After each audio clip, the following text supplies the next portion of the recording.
Oh, yeah, sorry. Can you confirm which two sites? There's a site, the Woodlands in Pound Hill, and then the 23 Maiden Street in Langley Green. Yeah. Okay, Councillor Bidwell. No declarations of interest. I didn't visit the site today, so. Have you been lobbied? No lobbying. Councillor Burgess. Thank you. I'm going to disclose an interest as West Sussex County Councillor in case that comes up in one of the sites. And I've been to visit the Maiden Lane site and also the Woodlands site, Woodlands in Pound Hill. And I don't believe I've been lobbied. I might have done, but I didn't read the email. Anything else you'd like to know? No, that's it. Councillor Chariton. Oh, Councillor Chariton's not yet here. Councillor Hart.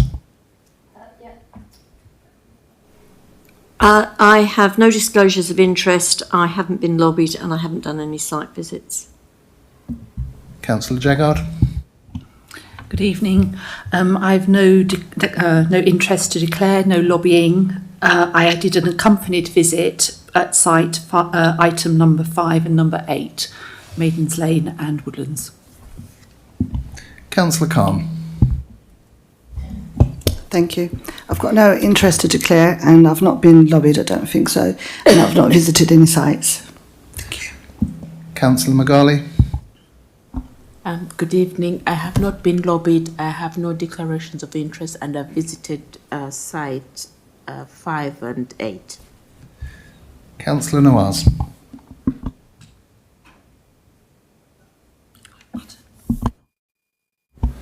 Thanks, Chair. I have no personal interest to declare. I have not been lobbied on any of the application, but as a cabinet member, I think I have seen some of the information floating around about the item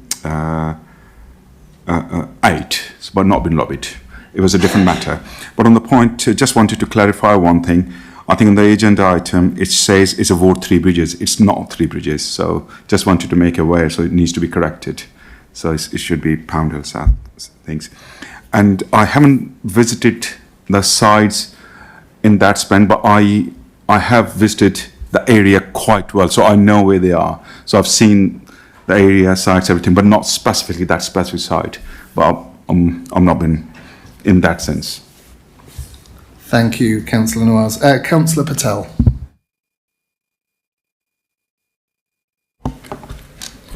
I have no interest to declare. I have not been lobbied and I haven't visited the sites.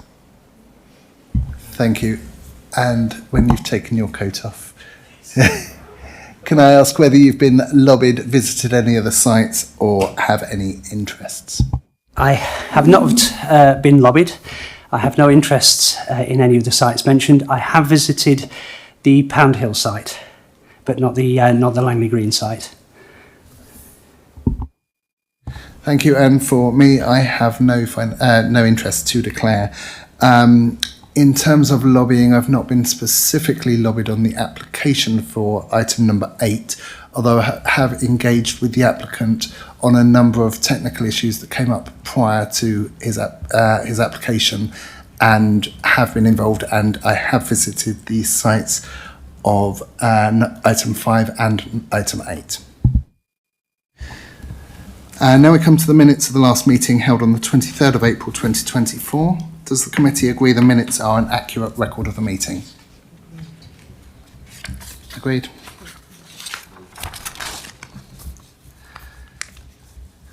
We will now move on to agenda item 5. Before I read this out, I will be adjusting the order of the agenda for this evening. I will be moving agenda item 8 to follow agenda item 5, as there are speakers on both of those items and there are no speakers on items 6 and 7. Okay, we will now move on to agenda item 5, application CR 2023-0317 FUL 23 Maiden Lane, Langley Green. Can I ask the officer to introduce, please? Thank you, Chair. So this is an application on the property that you can see on the left-hand photo there. It's an end terrace house. You can see in the right-hand photo some of the terrace to the left. So end terrace house, as you can see, it's brick with a tiled roof and a fairly sizable front garden. So the house is set back from the road somewhat. Since that photo was taken, a new crossover has actually been installed over the grass verge, which is not shown in the photo. It does extend most of the width of the front garden. So that's the house. You can see the gap to the neighbouring house, and there is a side access gate leading through the back there. The house is currently vacant, but its previous use was as a standard house, a C3 use class.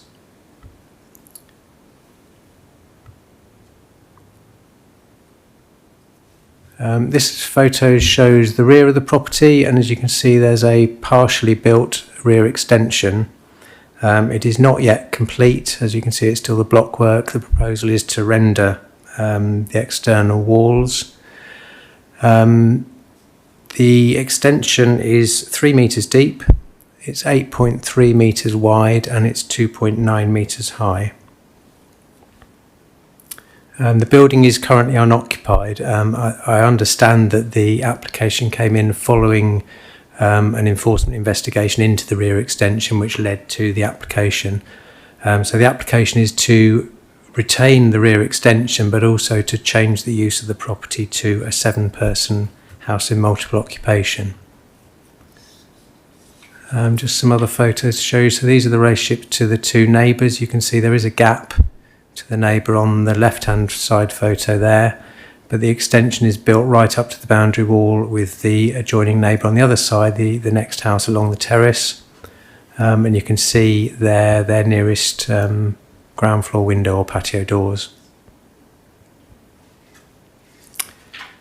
And then just moving back to the front, you can see some images there showing the street scene more generally. You can see the remainder of the terrace on the left-hand side. And then the right-hand photo is a view looking the other way up the street, and you can see there is some gardens are used for parking. And then more general street scene views just showing the street is fairly narrow, and as you can see there is a reasonably high level of parking demand, for on-street parking that is. So the proposal is to change the use of the property. Let me just show you the location plan.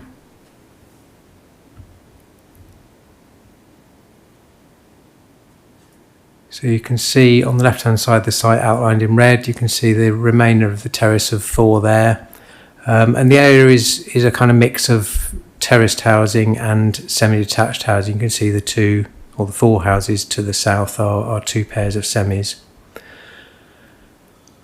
On the right-hand side you can see the proposed block plan. So you can see the rear extension shown in yellow. And you can also see that there are 4 parking spaces proposed across the front garden.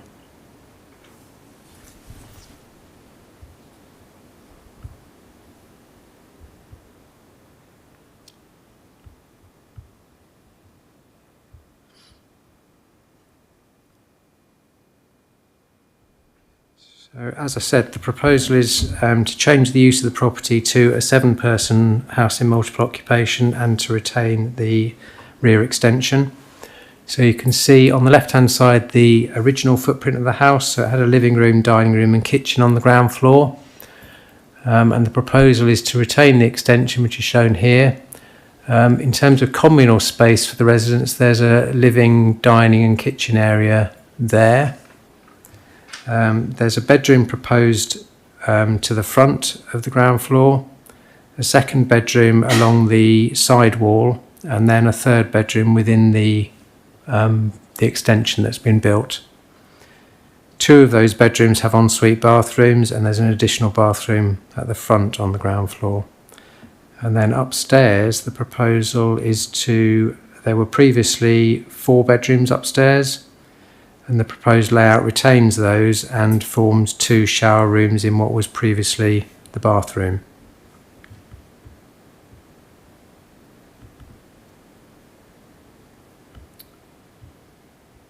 And then in terms of elevations, other than the extension, there's no elevational changes really. So The photos have already shown you what the extension will look like apart from the finish to the walls, but there's the plans showing the proposed extension. So in terms of assessing the application, it's a proposal for an HMO. Local planning policies recognise that HMOs provide a much needed source of housing in Crawley, and so the change of use is not considered to be unacceptable in principle. But the policies do support such uses on the basis that, firstly, that they're suitable for the intended occupiers, that they meet their operational needs in terms of things like parking, and that they don't adversely affect amenity in the surrounding area. So in terms of assessment of the application, looking at the extension first, the extension, as you saw, is to the rear. It is not prominent in public views. In fact, it's scarcely visible publicly. Just move back to the images. So on a standard house, a C3 house, and if built with matching materials, it would have been permitted development. The reason that it's not is because the walls are proposed to be rendered, so they don't match the materials on the existing house, and that is a requirement for it to be permitted development. In this case, given the lack of visibility, officers consider a rendered finish would be acceptable. It will really only be seen from neighbouring gardens. It would be a white rendered finish, and we don't feel that's particularly out of keeping with the area to an extent that would be unacceptable. The other visual impact would come from the parking in the front garden. 4 car parking spaces are proposed, and clearly they would be fairly dominant. So they would be parked in this area here. They would have some visual impact, but as you've seen, there are some other houses that have got parking in their front gardens, and it's not considered that the harm caused would be that significant given the surrounding street scene. Then finally, in terms of the HMO, the bedrooms would comply with the council's minimum standards for HMOs. They would all have natural light. And as you've seen from the floor plans, there would be communal space for residents, and also the rear garden would be available for their use. As you will have seen from the report, we have had a large number of objections from neighbours to the application, and they're on the grounds of impact of the proposed use on the surrounding area, raising concerns about things like parking on highways, noise, disturbance, management of the HMO, the impact of the use in terms of privacy overlooking and overshadowing from the extension, and the character of the area and the loss of what was previously a family dwelling. These are all material considerations, and you do need to take them account in reaching a decision. In terms of dealing with the extension, it does marginally fail to comply with the 45-degree line that's set out in the Urban Design SPD. I guess setting against that, it would normally be permitted development because it's a 3-metre depth. The adjoining patio doors are relatively large, so they do let in quite a lot of natural light, and in fact we saw today that the room that they light is a through lounge, so actually the windows on the front of that building also light the same room.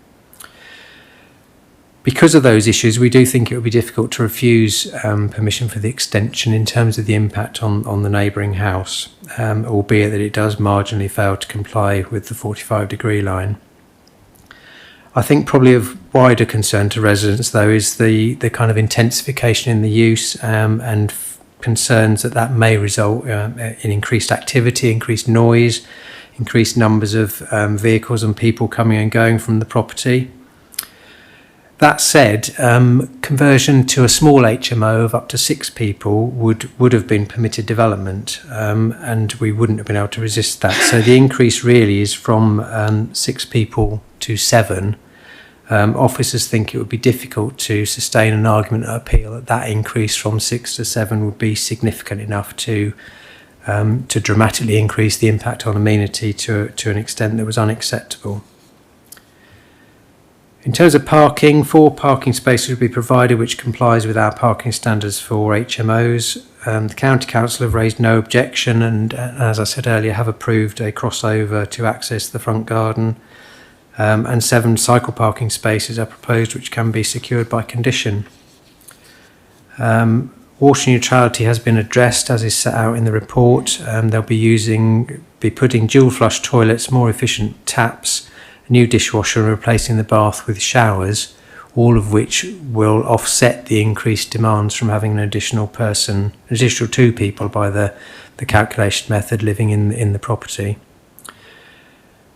So that concludes things really. So the recommendation is to approve, subject to the conditions in the report that would restrict the number of occupants to 7, require implementation of the water neutrality measures and the provision of the car and cycle parking spaces. Thank you. Thank you very much. There are 2 speakers registered in regard to this item. Would Charlotte Rose, speaking on behalf of Rob Bird, please come to the microphone to address the committee? Do we have her? No. Okay, Andrew Metcalf, could you come to the microphone?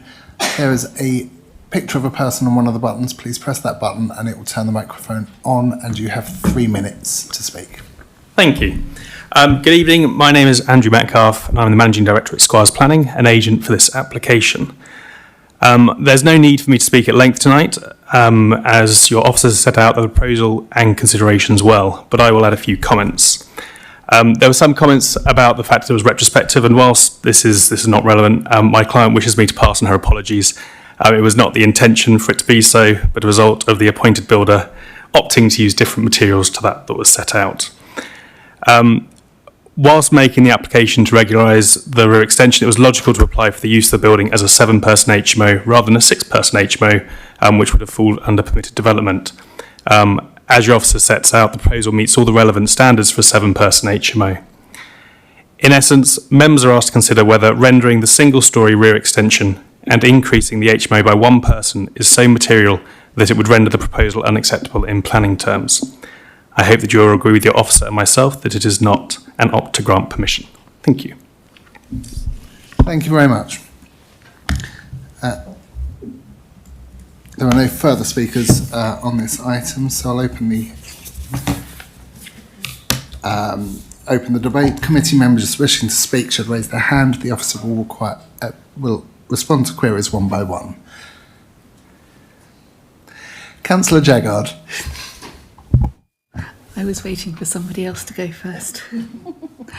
On our site visit today, we were very concerned about the size of the bedrooms downstairs, very concerned.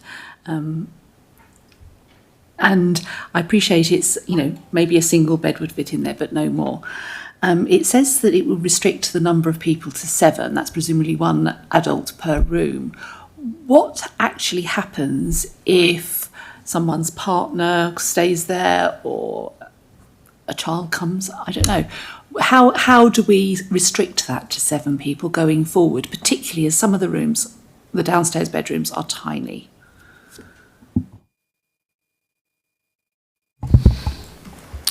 Well, we are recommending a condition to limit the occupancy to 7 people, and we would have enforcement powers were we to find a breach of that condition. So if more than 7 people were living there, we would be able to serve a breach of condition notice, should that be necessary. Okay, so when you say enforcement, are you saying that we would evict somebody, or how does that work?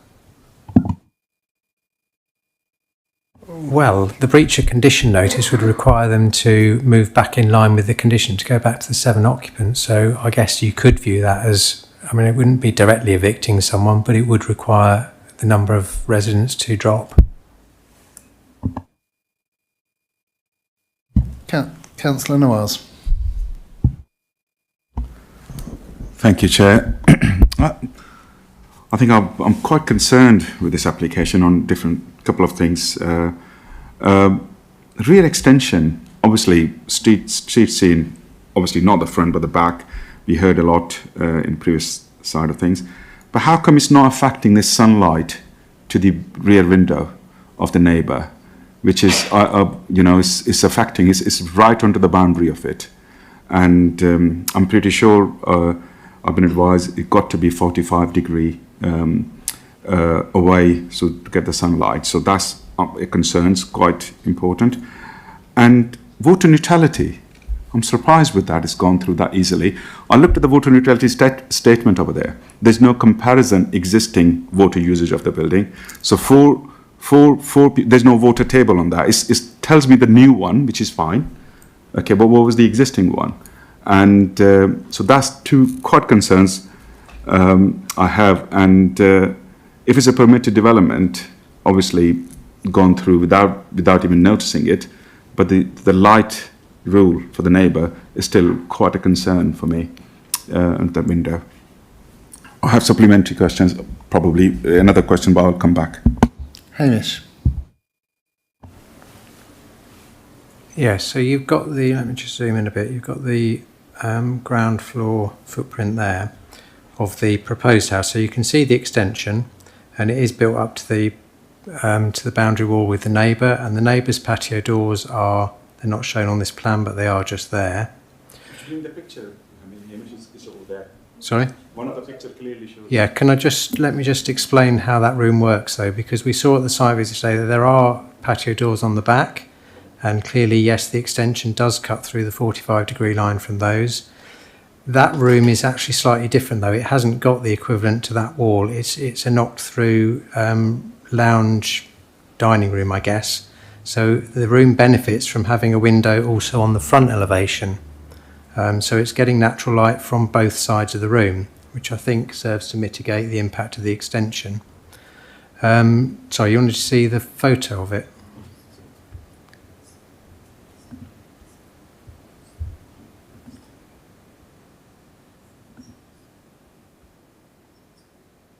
That's that on the right hand side is the relationship to the neighbour. You can in fact see there the window at the front. So the room is getting natural light from both sides. I think, as the report says, the extension is 3 metres in depth that would normally, but not in this case, be permitted development. So in most cases you would be able to build this extension without even making a planning application. I think given the limited depth, the fact that room has an alternative source of light as well, we think that although it breaches the 45-degree line in this case, it is acceptable. It's not a perfect relationship, and clearly the neighbour will notice some impact. But the question, I think, is it such a severe impact that would justify a refusal, and could we then defend that at appeal? Water neutrality, sorry, yes. So water neutrality has been agreed by Natural England. We've drafted an appropriate assessment that has been to Natural England, who are happy with it. And as I said, what they will be doing is replacing the previous, or some of the previous fixtures and fittings in the house with more efficient ones that will offset the increase. So the assessment was done on the basis that the 4-bedroom house that was there before would have been occupied by 5 people, which is the standard way that we assess these things. We assume that 2 people occupy the first bedroom and that 1 person occupies each additional bedroom. So the calculation was done on the basis of an occupancy of 5 with the fittings that were in place at the time. And with the new fittings and an increase in occupants to 7, it demonstrated they would achieve a saving of 317 litres of water per day, as set out in paragraph 5.24. As I said, that has been agreed with Natural England, so we are satisfied that it would be water neutral. Quickly, yeah. Thank you. Parking is the last one which I'd like to raise. I'm not 100% sure on the sunlight, but I'll come back on this one if anybody got the question. Parking, that area where this property is very heavily congested. It's a very narrow road as well. 7 people, adults living over there. Nowadays, everybody drives the car. We know that. Some households got 2-3 cars. So the space for 4 cars they're providing, and then other 7 cars probably going to end up on the green grass verges somewhere. We have a different problem over there. How come this can be mitigated? There is no condition you can't have a park, you can't control that. It's difficult to enforce which car is whose, and where it's going to be parked. So I think I need a little bit of clarification on that, how this is going to be addressed. I totally agree on the parking issues along the street. The street is very narrow, and there is clearly a high level of parking demand for on-street parking. That said, the council standard for parking provision for an HMO is half a space per bedroom. So for 7 bedrooms, that would equate to 3.5 spaces, and they are providing 4 spaces. So they are fully in compliance with the parking standards. Now, we can't control, it is possible that everyone in the HMO may own a car.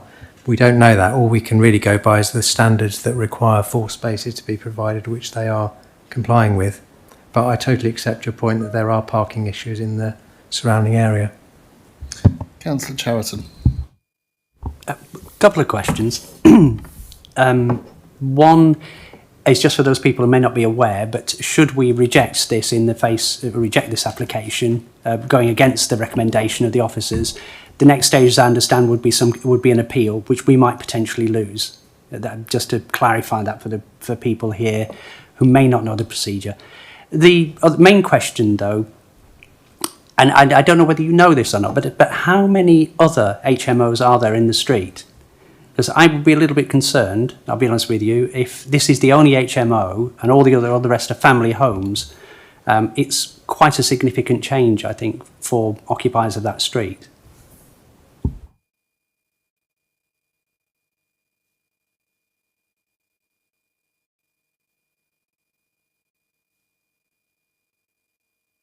I think he's just getting you an answer. I'm just trying to see if we do have HMOs shown on our mapping system. I'm just trying to see. Just to come back on your first point, though, yes, if permission were refused, it is possible that they may appeal. They may not do. They may decide to come back and try and amend the scheme to make it acceptable. I guess it would depend if you decide to refuse it, you refuse it on, and whether they feel that they can address that. So, for instance, if you refused it on the basis of the number of occupants and the impact that might have, they may decide to implement a 6-person HMO rather than appeal. They could do both. They could appeal and come back with a fresh application. Does that show? Is that the Article 4s? Let me show you. So this is the council's mapping system. I don't know how well the colours come out up there. They all look a bit much of a muchness, but what that is showing on my screen is a bit clearer. Everything I think that you can see is a blue dot, and a blue dot is not an HMO. So I can't see any HMOs that we have on our mapping system. Sorry, yeah. Is that one there? Do you want to try taking off the address? Try that. That might show if there are any dots.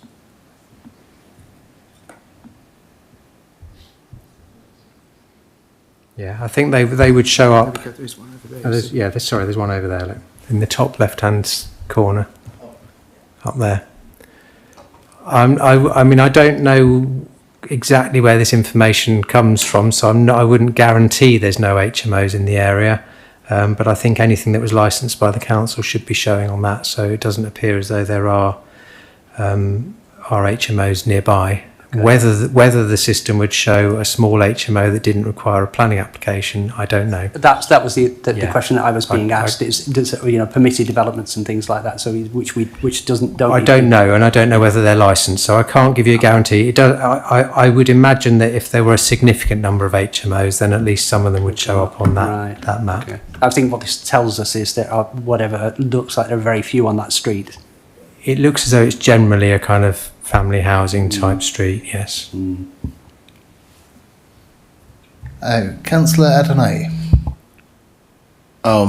My question has been raised by some of my colleagues, and I would like to also go back to the room at the rear, the one that's been created there. I was there today, and I could say I don't know the minimum dimension that you can approve for a typical room in Crawley, but I think that room is very small, and I can imagine putting a single bed in that room and a wardrobe. There will be no space left in that place.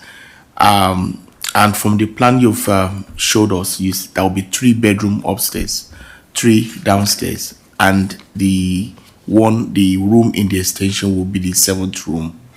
I'm actually concerned about, I know it may not be relevant, that it's overcrowding in that particular space there. Having 7 adults, I guess, will be there. And also, you also you can recall that when we went there, one of the neighbors walked across the street to raise concern about that the development going on in that particular place.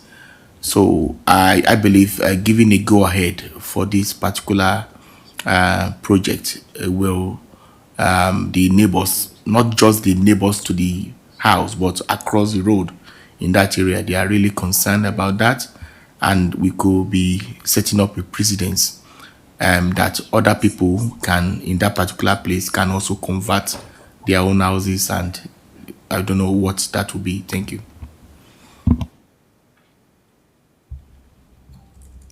Hamish.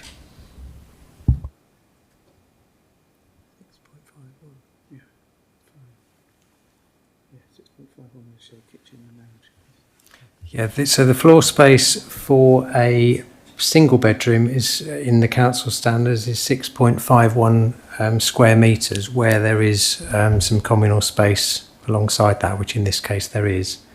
Looking at the floor plans, all the rooms comply with that standard. So I think we're satisfied it complies with the HMO standards. I think it's your decision whether you think 7 people living there is too much. That's a material consideration. You need to assess that. Officers think it would be difficult to refuse that, given that you could use the property for 6 people in an HMO without making a planning application. But that is one of the issues that members need to consider. But in terms of the space standards, we are satisfied that the proposed bedrooms meet the requirements for a single bedroom within the council's HMO standards. Councillor Burgess. Thank you. A lot of the issues I was going to raise have been covered. However, I still want to focus on this actual size. I hear what you say, but you mentioned earlier on that it fails the required size. In my notes, I put fail, and yet one of our speakers has stated that nothing. It's all the standards are met. So just clarify again, please, because we're happy with the bedroom size? So do they meet our required standards, or are we just happy with the size that we're given? And if it didn't go through to this evening, it would go back to 6 people as it is. And is that so? You've said all this, I know, but I just want to clarify it again for myself. So are we saying that it fails the standard and it meets, and yet we don't mind, it's still okay? Or are we saying that it's okay anyway, it doesn't fail the standard?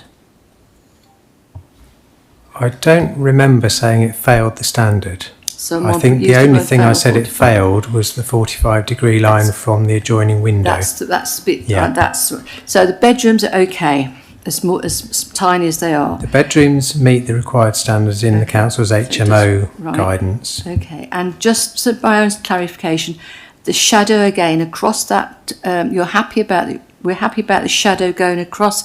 I'm assuming the neighbour had a straight through lounge because they get light front and back all day, but it's okay for that shadow to go at 45 degrees across the window. Well, it's a material consideration, so officers on balance think it's okay, taking account of the circumstance of Alan, like the through lounge next door, the fact it's only a 3-metre depth extension. I mean, if it went further out, I think we might have concerns. Yes, but if it wasn't a through lounge, we might have concerns. But I think we think it's relatively marginal, but I think we think on balance it's probably acceptable. Okay. So yeah, that's why the recommendation is what it is. But in terms of the room standards, yes, we consider it meets the requirements of the HMO standards. And would it present a problem if it went back to 6 people? I mean... Well, it wouldn't present a problem for us. I mean, so if planning permission was refused today, then the lawful use would be as a C3 dwelling house. Yeah. They could convert that to a small HMO for 6 people without coming back with a planning application. So that is a possible outcome, But we don't know. But that's not what's before you tonight. No, What's I know. before you tonight is a proposal for 7. So yes, I mean they could revert to a 6-person HMO. They could keep it as a single house. They could appeal the refusal, or they could do any combination of those. Okay, thank you. Councillor Patel. That leads nicely to my question, actually. So, for the avoidance of doubt, if it was for 6 people and it wasn't rendered, it was made out of brick, would it fall under permitted development? And that 45-degree part, so just for clarity again, does it meet it or does it fall slightly short? Oh, I need to turn it off. There we go. It fails on the 45-degree line. So if you let me just zoom in again.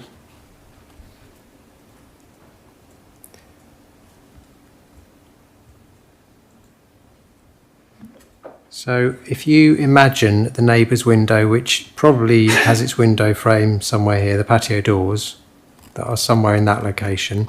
If you draw a line at 45-degree line from wherever the edge of the window is across, then it is certainly going to cut through the extension. So it does fail that. In terms of what would be permitted development, yes, if they were to use this as a small, what's called a small HMO for no more than 6 people, and had the extension been built out of brick materials to match the existing house, then it would all have been permitted development, and they wouldn't have needed to make a planning application. So the additional bits that have triggered the application are the number of people proposed to live there is 7 rather than 6, and the extension is not covered by permitted development rights because it has not been built of matching materials. But at that point, the whole extension comes to you to be considered, because although it's not permitted development because of the materials, the fact that it's not permitted development means the whole thing needs planning application. So you're not just considering the materials, you're considering the whole extension and its impact.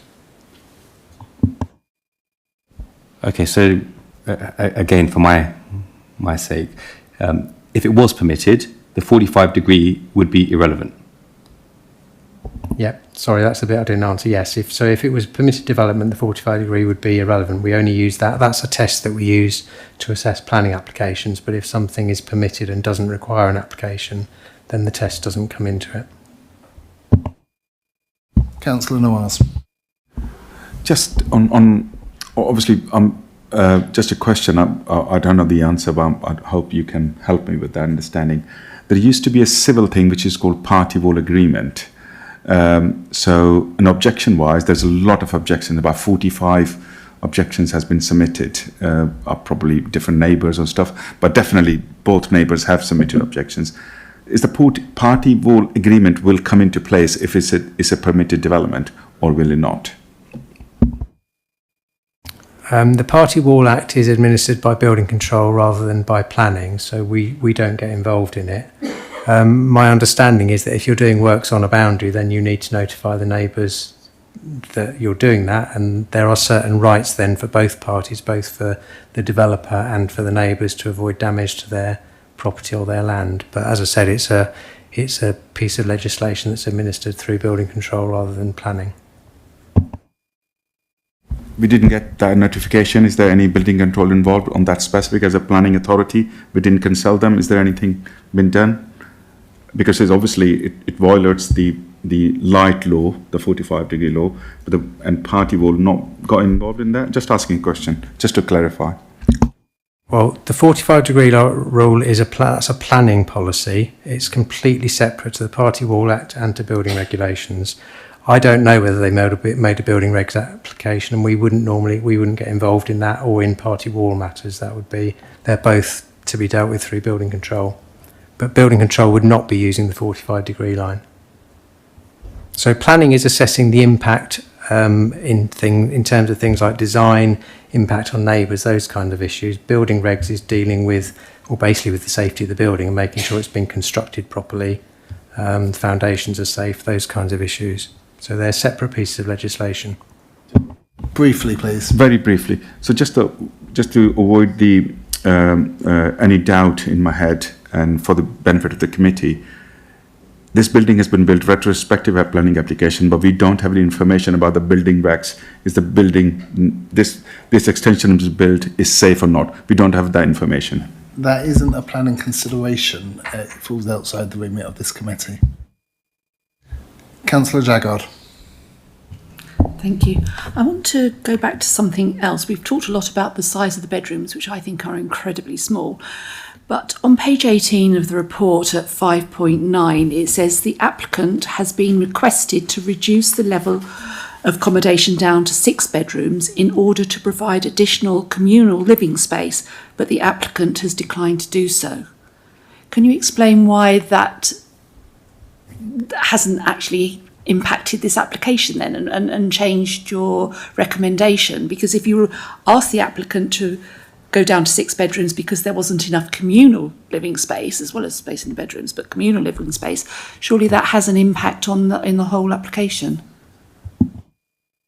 I think that's right to some extent. I think officers feel that this is, I wouldn't say necessarily a marginal application, but we certainly understand the concerns local residents are raising about the impact of the intensification in use. So officers approached the applicant to try to negotiate down to 6 people, which actually would have then meant the change of use of permitted development. But the applicants were unwilling to do that and wanted a decision on the 7-person application. Having looked at it further, I mean, it's not a question of the communal space not being adequate. I think we were more concerned really about the intensification and the impact that could have on the surrounding area in terms of more movements to and from the property, perhaps some additional noise. But we didn't, having sort of concluded the report, didn't feel that the impact was likely to be sufficiently bad to justify a refusal and for us to then to defend the decision successfully at appeal.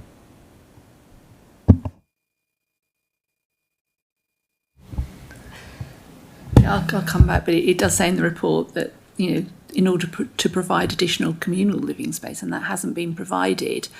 Therefore, one would assume that the original thought was that there wasn't enough communal living space, and for the 7 people, but there is for the 6. So I'm a bit uncertain about that. Thank you.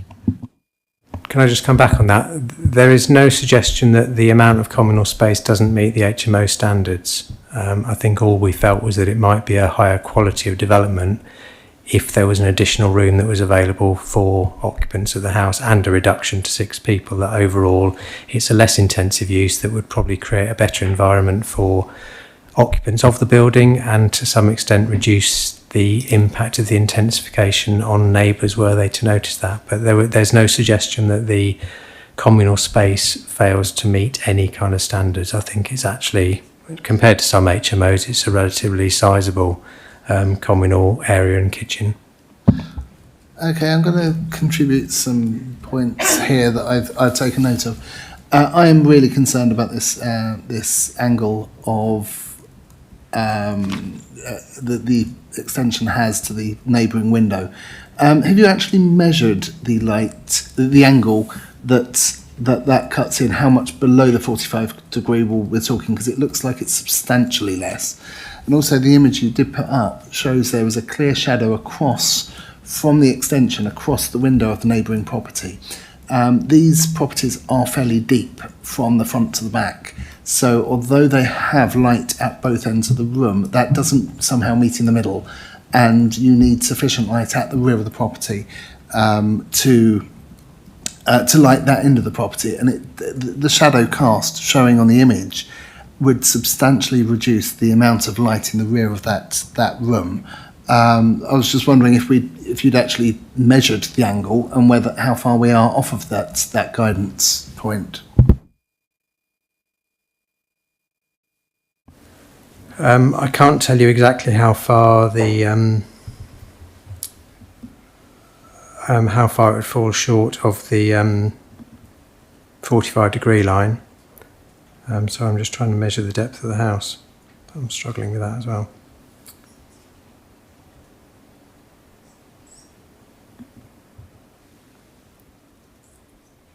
I'm not getting the scale thing.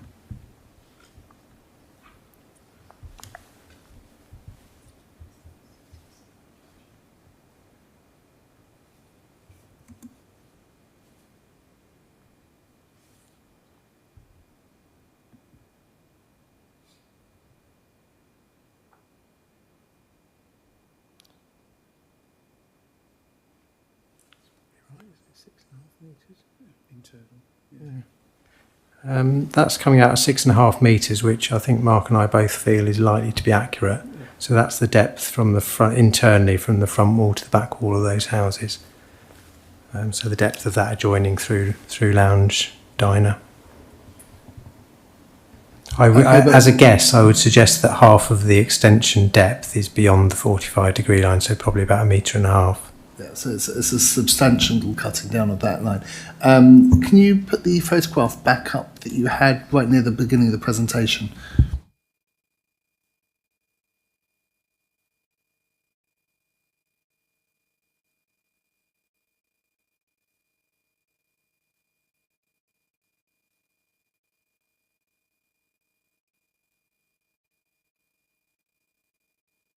The one on the right, that's casting a shadow over, from 3/4 of that patio door is in shadow there. And if you were to follow that into the room, that's a substantial change to the light level at the rear of that property.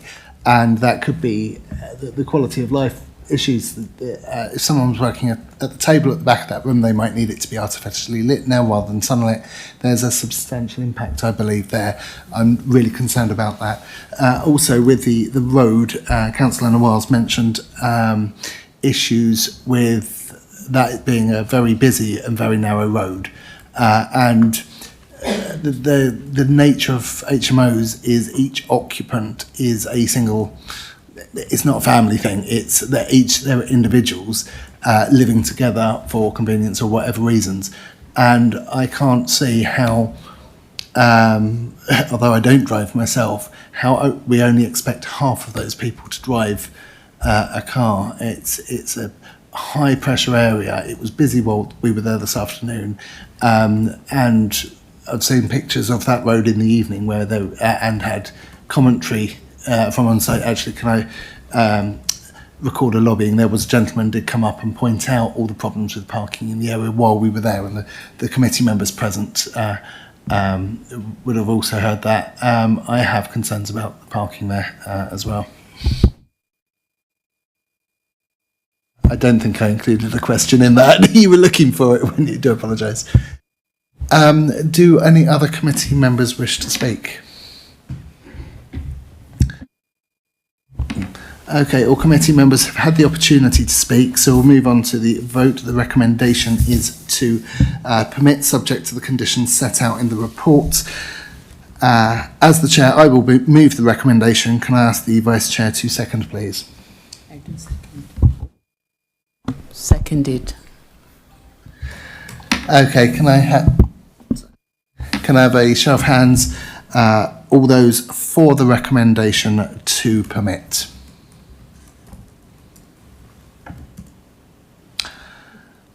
Okay, can I have a show of hands for all those against the recommendation to permit?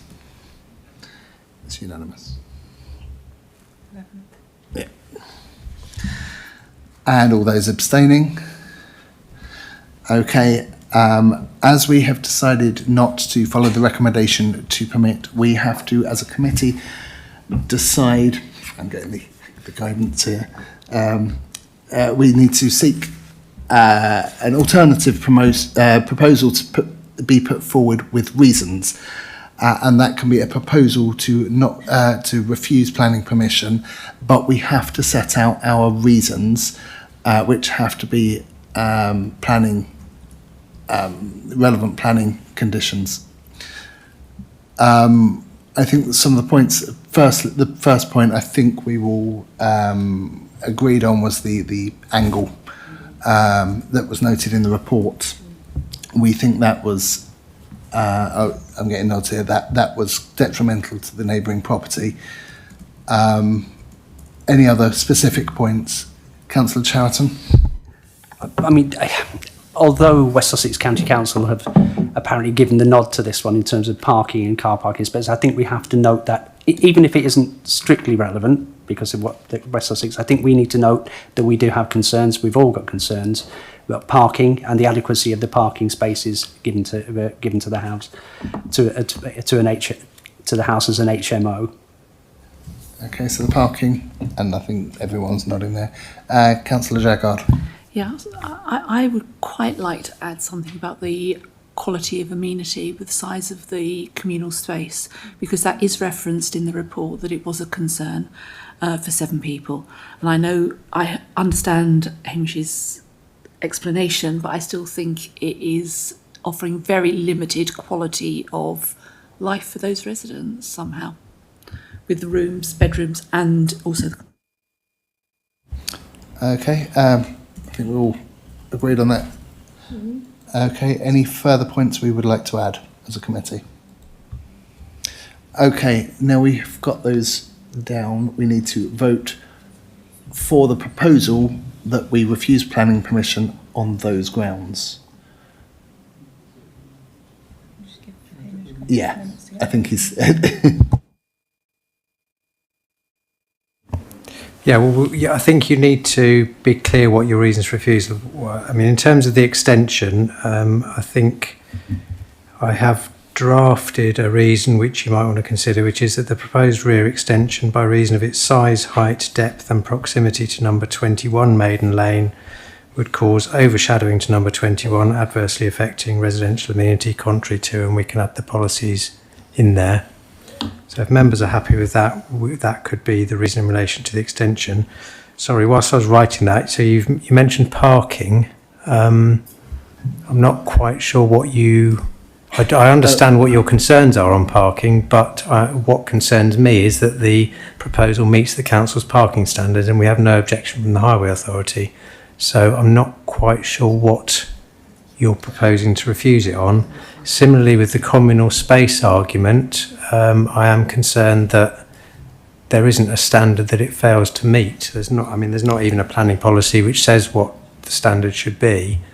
You might want, if you're concerned about the intensity of the use, the number of people living there and the accommodation that they're living within, then that you may choose to use that as a reason for refusal. Councillor Adonai. On the issue of the parking, I think the standard that you have in terms of the formula you used to calculate the potential number of cars in a household can only apply to a family, a household that they all know each other, that they are all together. They are maybe like a family or extended family. But when you have 7 different people who are not connected, I think that formula cannot work, because definitely it is very likely that the 7 of them will have a car, not 4 cars. So I think that formula for determining the potential number of cars in a household, I don't think it can strictly apply to HMO. Yeah. To come back on that, the standard that I'm telling you, the half space per bedroom, is the HMO standard. It's not the standard for a house. If that was the standard for a house would require in this location 2 spaces, I think. 2 to 3. 2 to 3. The standard for an HMO is 4 spaces, and that is based on an assessment of those uses in the area. That's how the council came to that figure. Now, you may think that 7 people living in an HMO may all have a car, but the reality based on the standards is that in average terms that isn't the case. Some of those occupants will not have a car. Now, I can't guarantee that the 7 people living here won't all have a car. If it was permitted, they may all have a car. You may find only 2 of them have a car. I don't know. It depends on the occupants. But the standards set out a kind of average requirement. And given that we have an adopted standard that requires 4 spaces and they meet that, I am struggling to see how you are going to sustain that as a reason for refusal.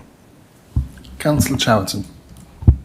I did make the point about the parking in particular, but I do recognise the fact that it's the West Sussexes, as it were, given the nod on that.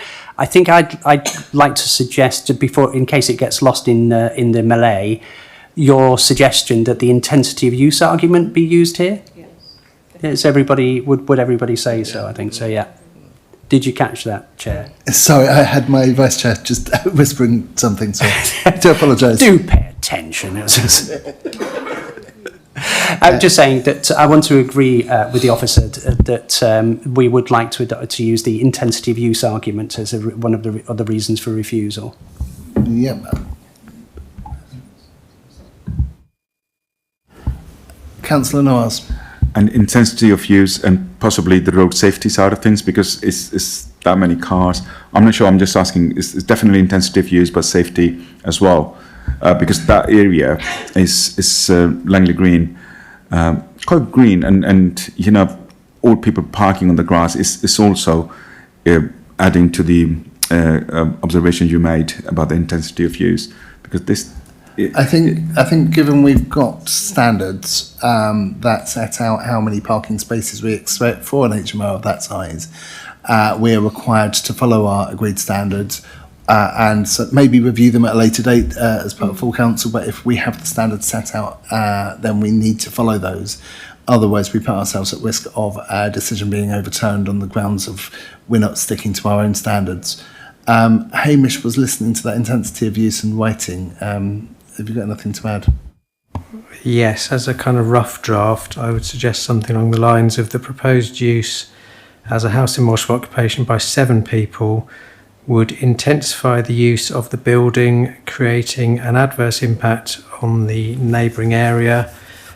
I think you need to consider whether you want to add something about unsatisfactory living accommodation in there. I think that's not really justifiable given it meets our standards, but you may feel it sufficiently intensifies the use to create a relatively poor quality HMO. But I think you'd probably be better arguing it in terms of the impact on the neighbouring area, and then contrary to the kind of the general amenity policies that we have in the plan. Councillor Bidwell. I think looking at the agenda as well, I mean, you know, we've looked at the factual side of things, but also looking at, I suppose, the feelings of local residents too. 45 letters of complaint have come in. We've got to consider how this affects the local area too.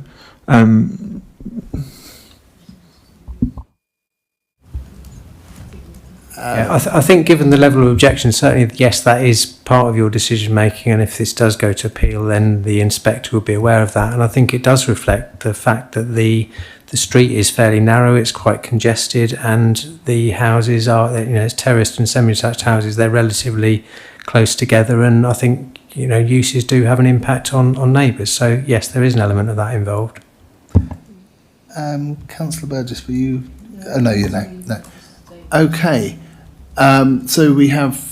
Can you just note down the 2 reasons you've got there? So we're looking to refuse based on the reasons Hamish is going to read out. Yeah. So I've got 2 reasons. I would suggest you perhaps delegate authority to us to agree the final or to officers to deal with the final wording, but something along the lines of the proposed rear extension by reason of its size, height, depth, and proximity to number 21 Maiden Lane would cause overshadowing to number 21, adversely affecting the residential amenity of occupants, contrary to, and we'll add the policies, CH3 is certainly one of the policies, and contrary to the urban design SPD in terms of the 45-degree line, so we'll add the policies in there. And then the second one is the proposed use as a house in multiple occupation by 7 people would intensify the use of the building, creating an adverse impact on the neighbouring area or surrounding area. As I said, I think you need to consider whether you want to include living accommodation in there as well. And again, it would be contrary to the general amenity policies, but also the HMO policy, which does pick up on those amenity issues.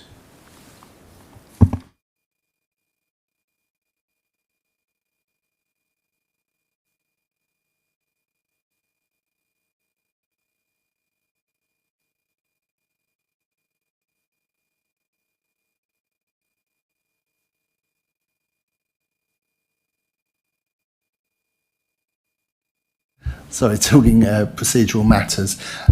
Do I have a member prepared to move the refusal based on the reasons given by Hamish? Sorry, can I just clarify? I think members need to decide whether you are refusing this on the basis of the standard accommodation and the impact on occupants of the proposed HMO rather than the impact on the surrounding area. I think that's something I think you can argue, but I don't know whether members are looking to refuse this on the basis of the standard of accommodation and the use internally by 7 people. Councillor Jaggard. I Personally, I think that the quality of life for those people, bearing in mind on 5.9 you did mention the size of the immediate value of the communal space, but it depends really on what other councillors think, whether that's significant enough to be mentioned, because it's in the report that it does say that, and that you were initially trying to negotiate down to 6 people, because obviously officers must have felt that it was inadequate. I believe all 4 councillors that were there today looked into the rooms and quite shocked at the small size. So I would quite like it included, based on that 5.9, where you've said you think it's 6 would be better. And I think if other people agree with me. Well, in that case, then we can add something about unsatisfactory living accommodation in the reason for refusal. Do you need that as a separate refusal? Okay, so we are going to, in a minute, move the motion to refuse, but we're going to delegate the final wording of the reasons for refusals to the planning officers, because they can reference the relevant parts of the local plan and put the detail in. So, can I have someone to move? Did we mention earlier on about the effect on the neighbouring property as well? Is that also part of it? Yeah. Yes, Okay, can I have someone wishing to move? I'll take Councillor Khan to move and Councillor Jaggard to second. And can I have a show of hands in favour of the proposal to refuse planning permission for the details set out by the planning officer and delegate the wording of the final refusal to be decided by them? All those in favour of the motion? That's unanimous. Any against? Not that there can be. And any abstentions? Thank you very much. So, where's my bit of paper? Planning application CR 2023-0317 FUL 23 Maiden Lane, Langley Green, Crawley, has been refused subject to the reasons set out by the officer. Moving on to the next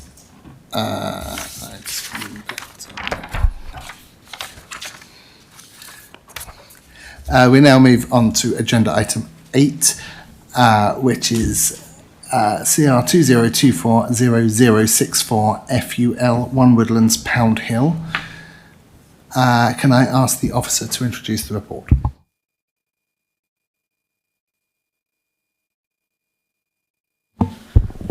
Thank you, Chair. This application seeks planning permission retrospectively for the erection of a dormer extension to the rear of the building.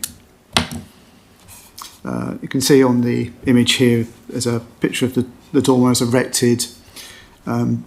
The development below has now been completed, and that was subject to an earlier planning permission. It's not relevant in termination of this application.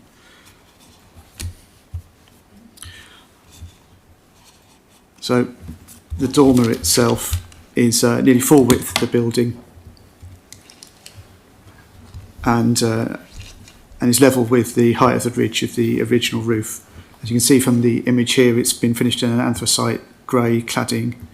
The roof of the building itself, as with much of the area, is a red-brown interlocking concrete tile. I'll show you an earlier image here from 2021, which gives, you can tell it's quite some time ago because there's snow on the roofs, but it gives a bit more of an idea of the street scene. The application building is the one immediately to the front, in front of us, with the satellite dish on the corner.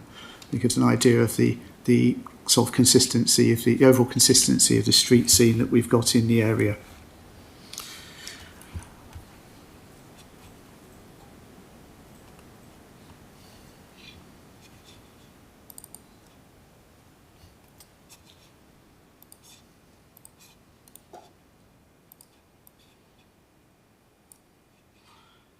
So just to give an idea of the context of the building, it's on the west side of Woodlands. It's number 1 right down at the bottom.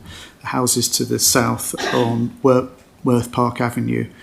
The views of the property from the north, from Woodlands, and from the south, and you can see the dormer from both directions. There are also views of the dormer between the buildings to the south. on Worth Park Avenue.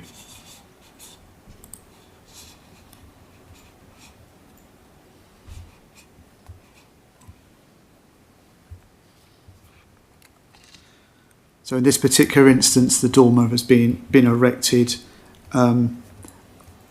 It requires planning permission primarily because the materials are not similar in finish to the original building.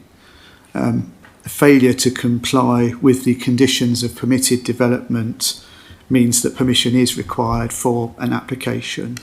And if planning application is required for the development, the impact of the development in its entirety must be considered. So in this particular instance, we're looking at the impact of the entire dormer, not just the failure of the builders to comply with the condition requirements.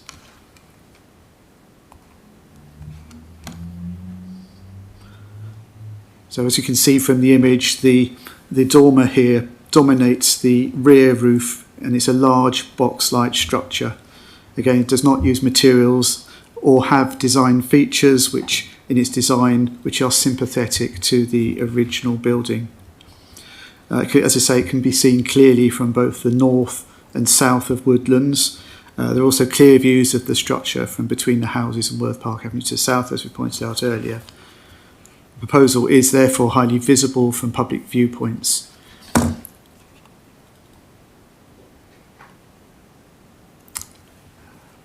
As we've been discussing earlier, there is specific design guidance in the urban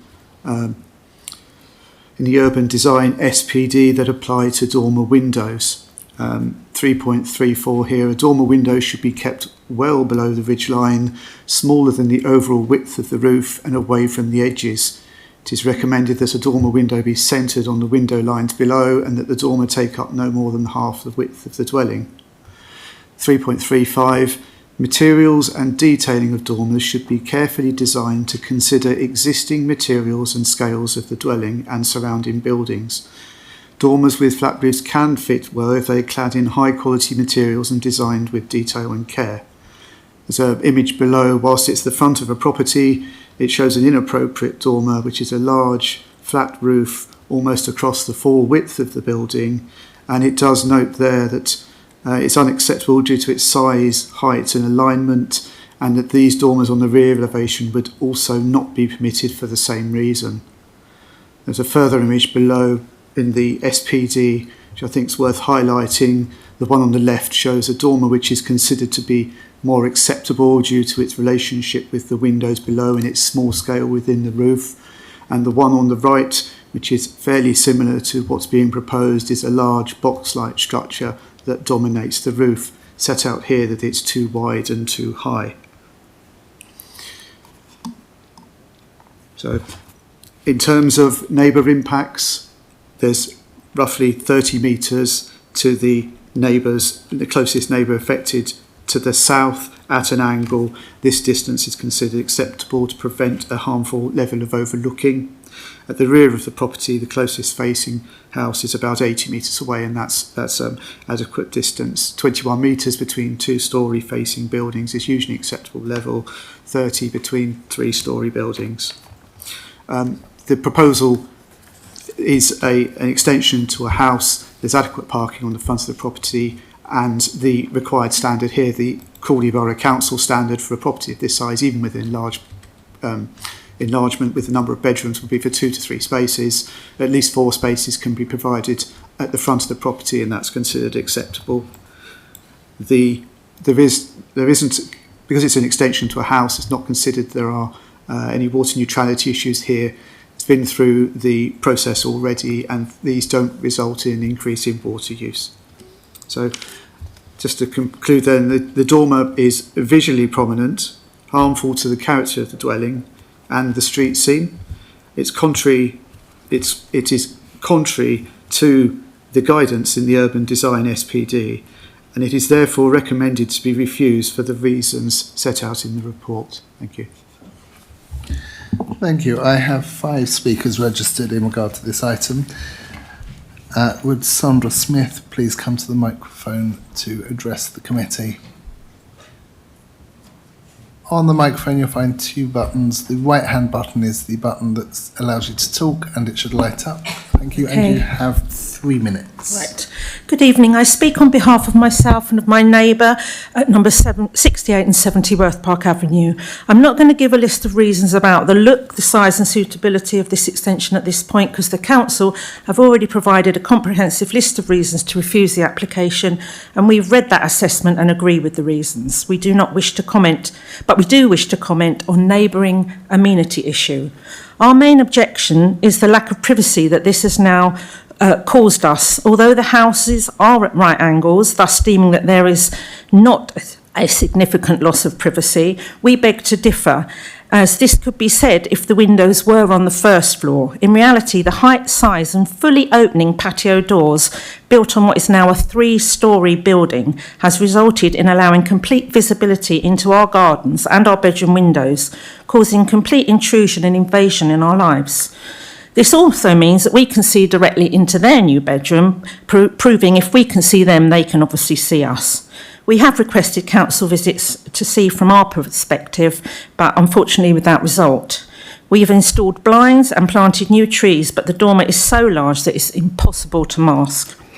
SPD states that when considering developments, it's important to think about the impact that development may have on your neighbours. Unfortunately, we don't feel this has even been a consideration and the impact on us has been intolerable.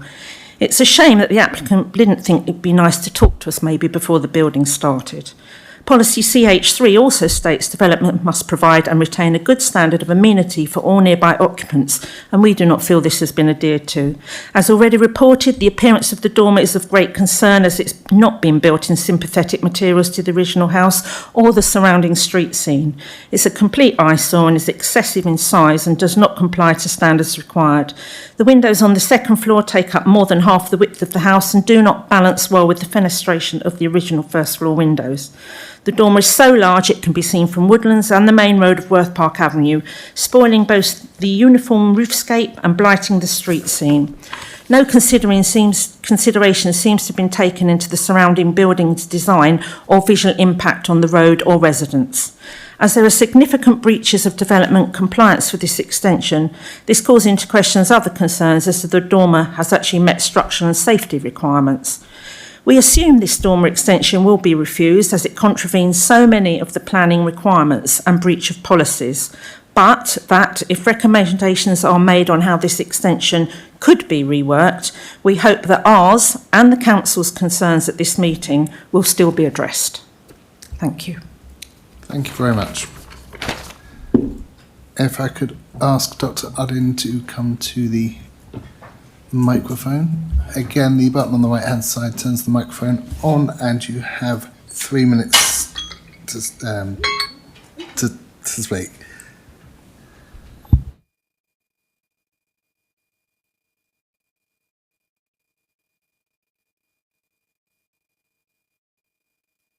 Do apologise.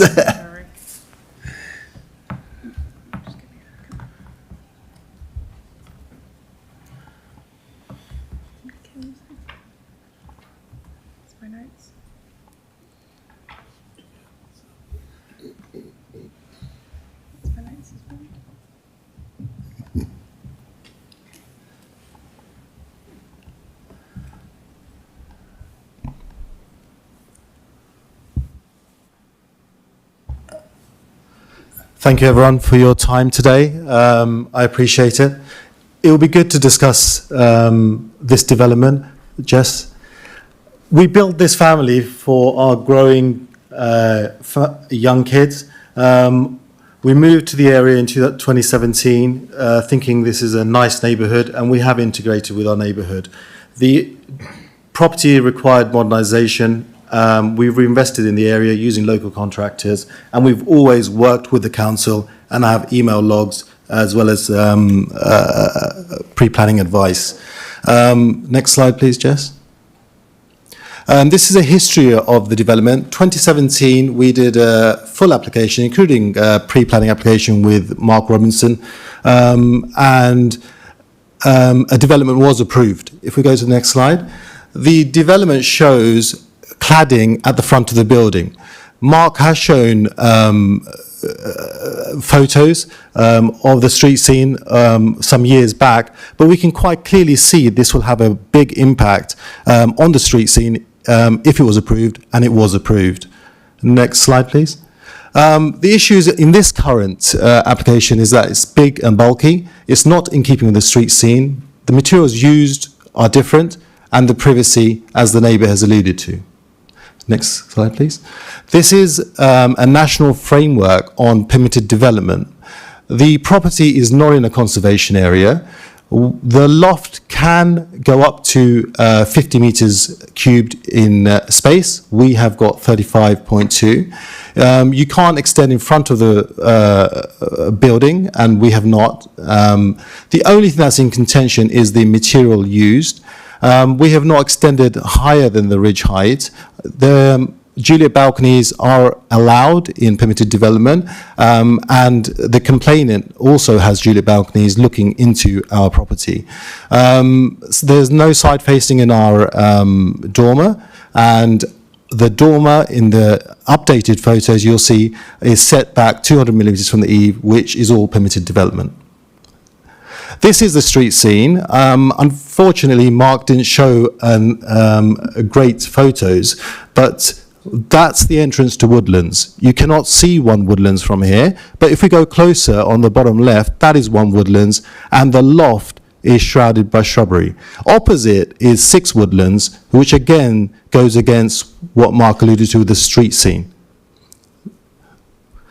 This is one Woodlands from the other side.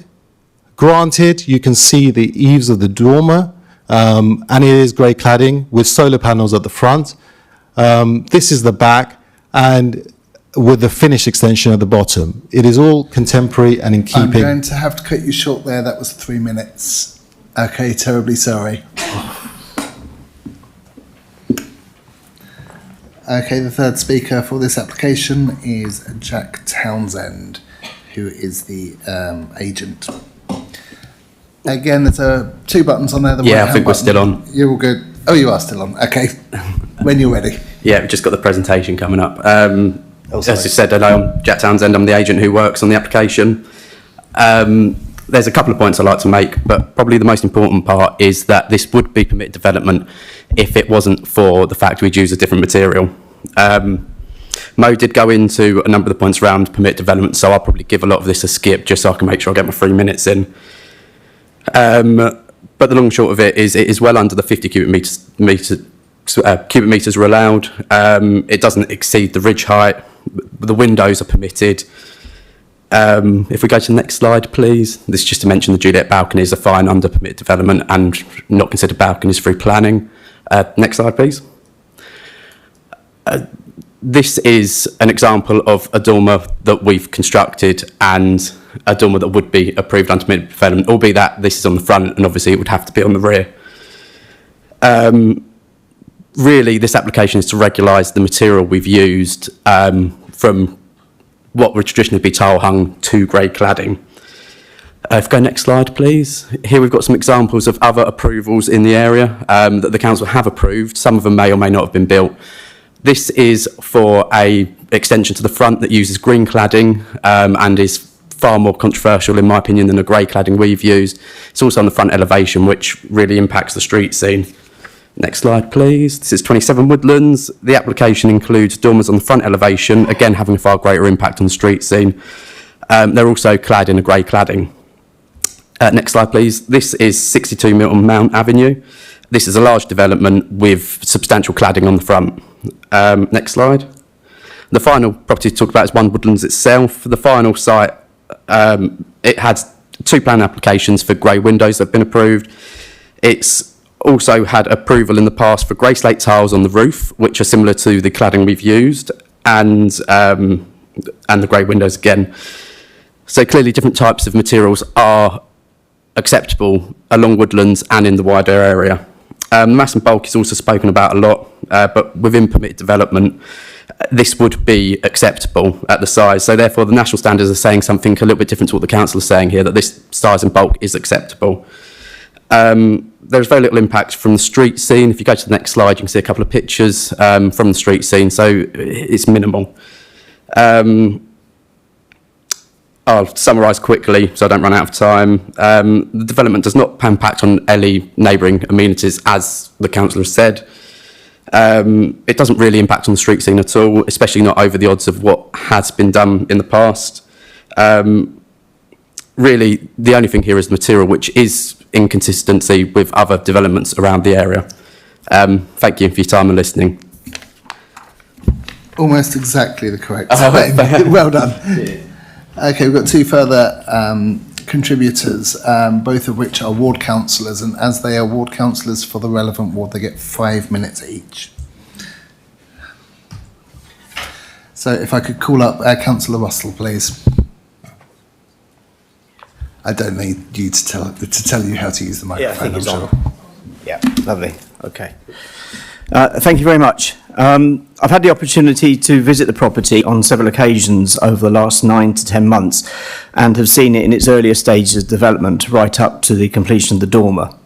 The house is strikingly beautiful and works exceedingly well, providing an outstanding living space for the family who are rooted in our community. It has open spaces downstairs leading to staircases up to the bedrooms and finally the master bedroom in the dormer. Standing in the garden, the rear view of the house shows how well it all fits together, and the lines and organisation of the ground floor extension all fit well. And I've written hopefully, but I know now that many of you have had the chance to go and visit that, and you'll have seen this from the garden. And I would argue as well the garden itself shows the care and pride that Dr. Oud and his family have shown in this project. Given all of this, I find myself sadly in opposition with the planning department recommendation and the subjective interpretations made by the department. In truth, I've been very concerned about the handling of this project by CBC from the moment I was contacted by Dr. Udin, and I've shared this with the chair of the committee. I'll not dwell on these matters, but I have to say I was thoroughly taken aback by the report and the recommendation, in particular of the interpretations over design and impact. The precise details of how I feel we as a council have not worked to the desired standards are not relevant to this meeting or the GDPR breaches that have occurred as a result of handling this case. But in direct conversations I've had with the officers looking at this, the size and design was never once mentioned. Indeed, the only issue that we did discuss was the grey cladding and how a steer from this committee might be of benefit here, as shade of tiles and colouring of cladding is an issue that has led me to speak at planning virtually this time last year on a different property. The issue at Woodlands is one that I've been monitoring for over 9 months. If there were issues over and above the cladding, I would have hoped that this may have been indicated prior to the 6 working days before this meeting. Anyway, that said, on to the issues with regard to the interpretive comments on size and scale. Now, so some of these have been dealt with by Jack Townsend and Dr. Udin himself. With regards to the colour of cladding, this works well with the property, and the previously permitted colour of the window frames and the garage door, both in the context of the property at the back, and there's a brief 5-metre stretch of the pavement where if you walked along looking for the dormer, you would actually see the corner of it. With this brief view from the front, the colour works well with other visible trimmings to the front of the property and window frames and garage door. The issue of grey cladding, tiles and frames is one that I've previously discussed at Planning Committee with planning officers and is something that we are seeing frequently across the southern part of the Pound Hill North Ward. It is not a protected area, and a significant number of properties in the area have such tiles, cladding or window frames. This is just one of the kind and gentle, subtle changes that can be expected to be seen over a period of time and are not an affront to the street scene or the well-being of the area. Councillor Hilton will speak further on this. With regards to residents' comments on the dormer, I suspect any change that Dr. Oud and his family made to the property would have resulted in criticism and objections. Firstly, as the documentation reports, the property sits at the top of a natural, gently sloping rise, and any development would add to the impact of the property. This is probably why, when the development of the area was originally planned, there was the area was originally planned, there was no property to the immediate sightline at the back of Woodlands, and properties were set back at a 90-degree angle at considerably further than 25 metres. Secondly, having put in the beautiful summer room at the bottom of the garden, the council received, or Dr. Oud and the family put in the summer room, the council then proceeded to receive numerous faintly absurd and somewhat pernicious complaints from unnamed neighbours that had homed an additional family there in the summer room at the bottom of the garden. This resulted in the embarrassment for Dr. Oud and his family of an investigatory visit from an apologetic council officer, all rather troubling. Ultimately, the family have endeavoured to improve their property to create what is a beautiful living space. The design does not break rules, but the interpretation offered is unexpected, highly subjective, and I would argue flawed. I urge the Planning Committee to support this, to approve this retrospective application. Thank you. Thank you, Councillor Russell. Councillor Hilton.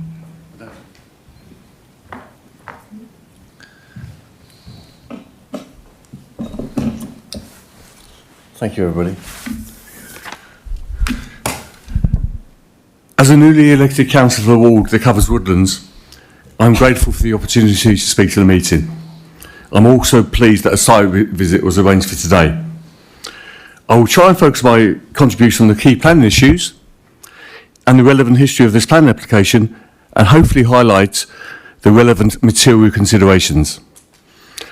I appreciate that, as other speakers have mentioned, this application could not be permitted development because of the issue regarding materials, which has resulted in other factors coming into play, particularly with reference to the size of the dormer. In the last few months, I've become pretty familiar with this part of Pound Hill North, having knocked on every house in Woodlands and other neighbouring roads. By its very nature, you begin to understand the fabric and the street scene, and how the houses have developed from the original plans into design and colours such as dark grey, which appear to be particularly on vogue in the 2020s, not only in Woodlands but in other residential areas. The street scene of Woodlands is similar, but it's different at the same time. You have classical pillars down one end and more modern grey cladding at the applicant's end. Hopefully, members of the committee who visited the site today noted the dark grey facade of cladding of number 6 Woodlands, which has been already mentioned, opposite the applicant's site, which was subject to a retrospective application in 2022, which was recommended for refusal because of the detrimental impact of the dark grey roof windows and the harm caused to the surrounding woodland street scene. After various representations and discussions, the then committee overturned this recommendation and the application was permitted. I appreciate that this application relates to a dormer, but as the main reason for permitted development not being allowed was the type and colour of the materials, but the permitting of the 6 Woodlands application appears particularly relevant. There were other examples of other applications in the wider Pound Hill North area which have been permitted by the committee following recommendations to reviews, which are also relevant to this application, notably 69 St Mary's Drive, which went to committee only last August, particularly as related to both materials and a dormer. I should say at this point, credit should also go to my predecessor ward councillor, Kevin McCarthy, who I believe, in addition to making representations on behalf of the applicant, researched the planning history of the other relevant applications of the local area in order to reinforce the points he wished to make. As mentioned before, although the materials appear to be a key factor in whether the application was not appropriate for permitted development, the report on the application describes the dormer as a conspicuous and inappropriate feature with poor detailing. Personally speaking, I found this view of the visual impact on the street scene pretty subjective, particularly as the report in relation to neighbouring amenity found no discernible impact on properties on all sides of the applicant. I would have found the conclusions less subjective on the report if more detailed measurements were provided, particularly as I'm aware now that the overall size of the dormer in question is 35 cubic metres, which is less than the 50 cubic metres maximum allowed under permitted development for dormers. I accept the impact on the street scenes in these situations is a key consideration, as per policy CH3 of the local plan, that applications should relate sympathetically to the surroundings. However, in this particular case, the impact on the overall street scene appears relatively minimal, and particularly when walking past the property from the direction of Worth Park Avenue, even when taking into account the relative elevated location of the property. As a member of the public walking past that way, I'm not sure you'd know the dorm was there unless it was actually pointed out to you and you looked up from a particular angle and position to view it. Therefore, based on the conclusions, I would request that committee members consider permitting the application, subject to imposing relevant conditions as they see fit. Thank you very much, Councillor Hilton. Thank you. We will now move on to the debate. Committee members wishing to speak should raise their hand. The officer will respond to queries one by one. Councillor Nawaz. Thanks, Chair. A couple of questions which I hope officers can clarify. I think because I know the area very well because I've seen previous planning application over there. So I'm not sure street scene can be implemented, given that the areas, other properties been developed over the years, not only Woodlands but Milton Mount, St Mary's Drive, and surrounding Gretton's Drive as well. Actually, so there's a lot of I've seen the properties over there. But if the material consideration is not an issue, is size and everything, it could have been a permitted development. Is that correct?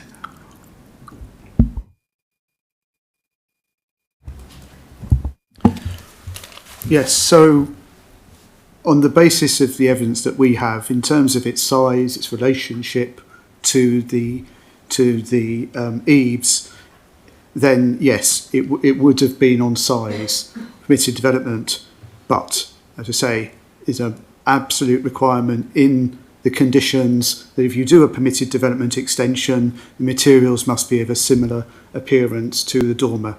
To the existing house. As soon as they are not, then it all requires planning permission, and we have to consider it as a whole. I'm afraid that's so we consider the application as it is. So. Councillor Patel.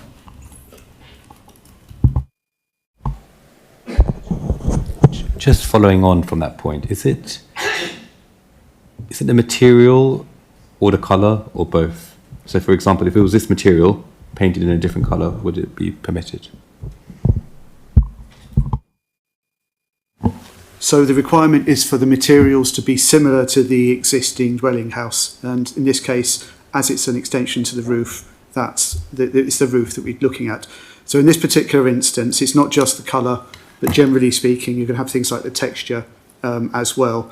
So normally when you have a tiled roof, you would have some form of tile. We know that if you have a textured tile like we have, with a roll in it, you won't be able to put those on there. But you can put a plain tile with a similar finish and a similar colour, and that would be something that would be of a similar appearance to the existing roof, just as an example, rather than,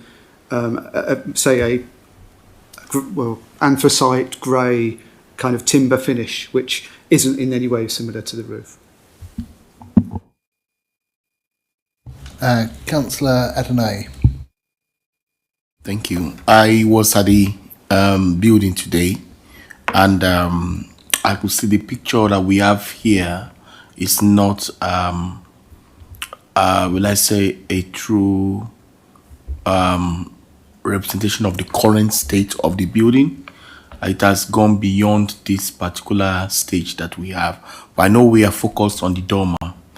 And we walked around and the area, and you will have to, you need to actually look for it before you, for me personally, you have to actually look for that dormer before you can actually see it. I think it's well hidden, and except you move to the other side, if you go to the side of the building on Woodland, and you look out, then you'll see it popping out on the edge of the at the back of the building. But then what I would like us to look at, I'm concerned is the privacy issue. I know because from what we heard, some neighbors can actually see what is going on in the bathroom in that dormer. The bathroom and everything can actually see what is going on, and that's one of the things that they said. But for that's my main concern about privacy for the people that are living in that place, and from what the neighbors said, they are concerned about people in the dormer looking at them from that side. I mean, their own privacy too. Then we also consider the issue of the material and the material of the building. But I would like to say that in terms of the position of that dormer, it is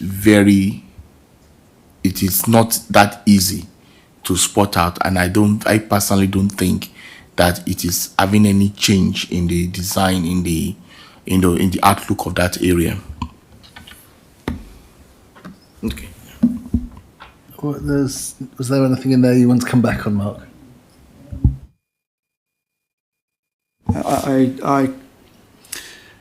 I could explain a little bit about the privacy and the windows on the rear here. So there are no windows in the side elevations.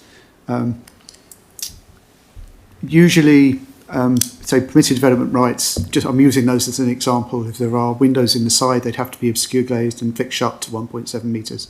On the rear, there is no requirement. So the impact from a dormer is considered to be similar to that of the first floor level.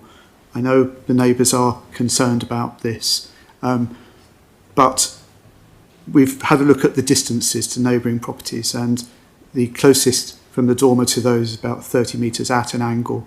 So there will be some overlooking of gardens, as there is, which is quite a normal relationship between houses that are close to each other, terraced houses in particular. Everybody can see everybody's gardens, this type of thing.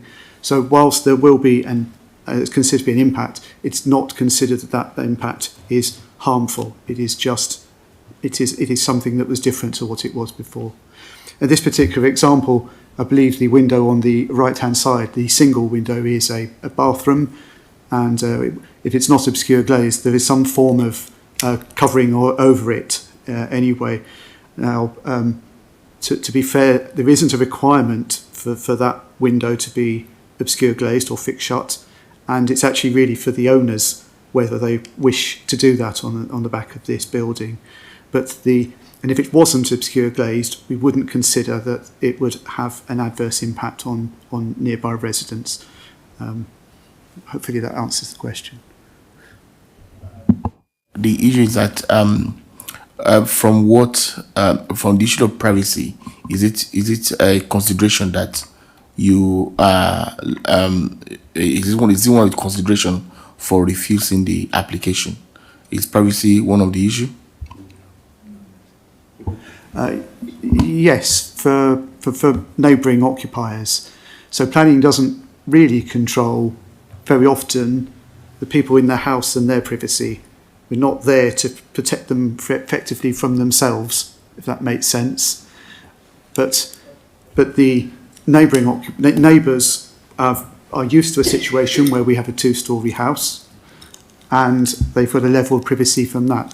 When the assessment's made of another development, the assessment is made as to whether the development itself will result in harm to the amenities of neighbouring occupiers. This includes privacy, whether there's an overbearing relationship, whether the bulk and massing results in a loss of light, as we were discussed in the earlier one with the 45-degree line. In this particular instance, the distance to neighbouring properties and the angle means there isn't a direct window-to-window relationship. So as explained before, the council standards in relation to a two-storey extension to another two-storey building, we would expect a minimum distance of 21 metres. From three-storey to three-storey, I think it's 30 metres. What we have here effectively from the measurements that we've got is that there would be approximately 30 metres to the side of a building, so you would be able to see over someone's garden, but it's not to an extent that would result in a loss of privacy because the distance is great enough to allow people. There was also noticeable from the site visit that there was quite a substantial hedge along the boundary. Admittedly, that could be gone tomorrow, but it does help to mitigate sometimes some of the impacts. So in this particular instance, when we've looked at all the impacts, it's not considered that the impact from the dormer itself, with the windows being a little bit higher, is so significant to warrant harm to the neighbours. It's not much greater than the impact from already having the first floor windows. So I hope that helped. Councillor Jaggard. Thank you. Just an observation, first of all, is that there was a photo provided by the neighbours of the windows, and they're lit. I would maybe advise to have a different type of curtain, maybe one that goes from the ground upwards, so that you don't actually see quite as much as of your interior, because I was really quite shocked, and I would be horrified if I thought I was subjected to that kind of being watched. So really consider that. That was my, a beside point. I've got one of these at the bottom of my garden. It's just being built, and I can absolutely understand the impact it has because I've got it there. But it is done under permitted development, and the cladding is presumably okay because it was done under permitted development. I want to know that if this is refused, which is the recommendation, does it have to be taken down, or does it just have to be reclad?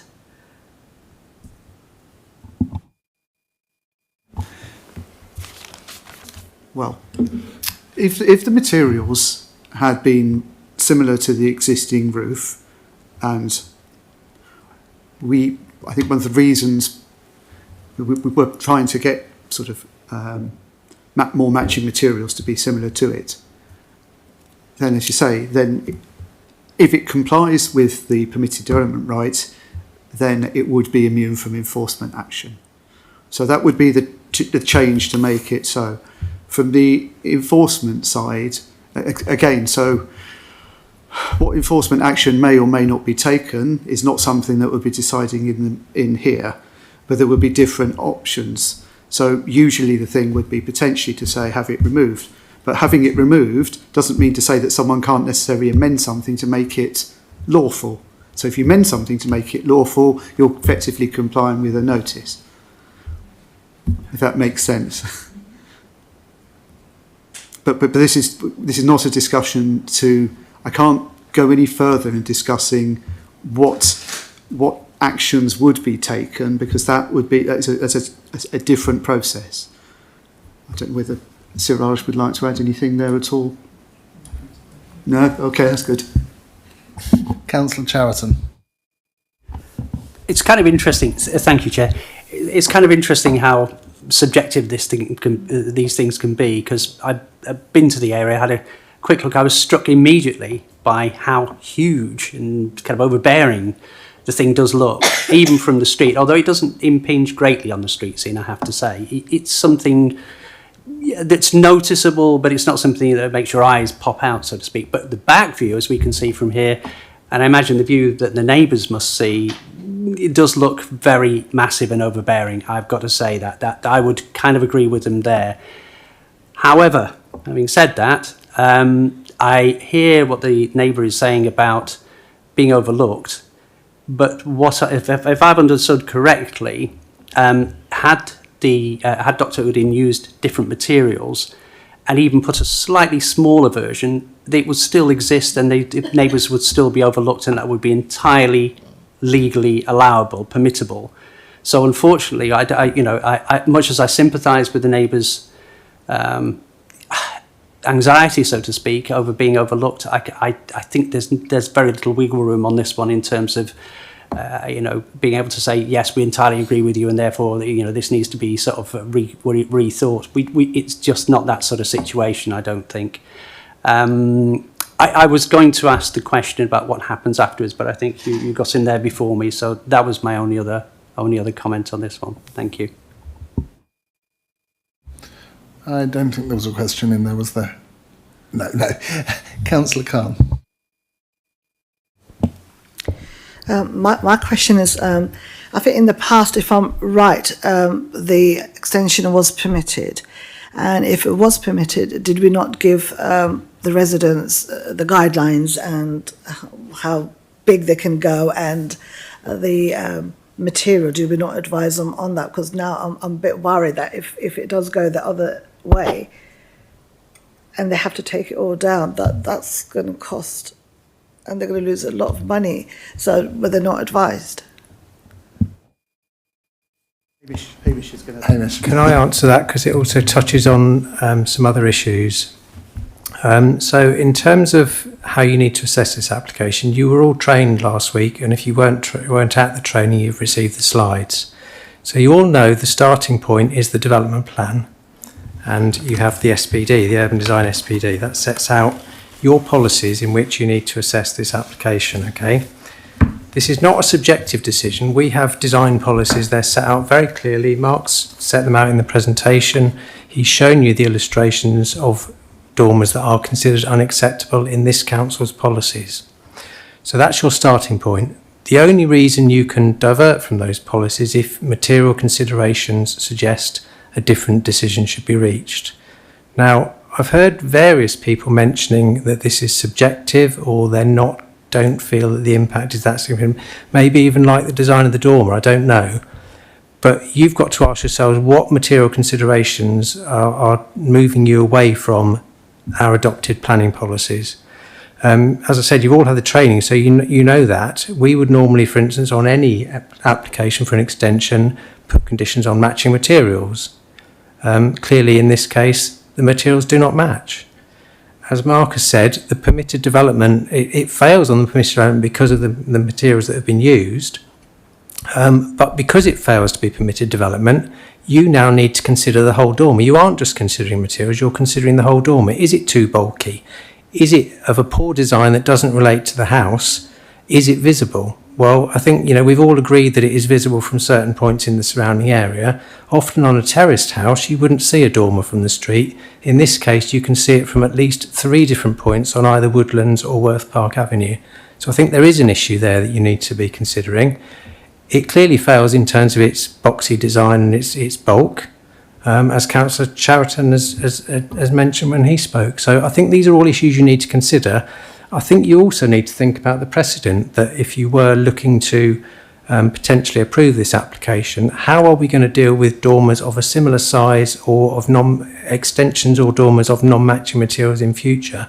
Because the decision you take tonight could easily lead to other applicants coming forward and saying, well, yes, but you approved this on Woodlands. So I think they're all issues you need to consider. Just to come back to your point on matching materials. So yes, if it was reclad in materials that matched, then I think we would take the view that either that it was permitted development or that we wouldn't be looking to take enforcement action, because obviously it would basically comply, albeit that it was done at a later stage.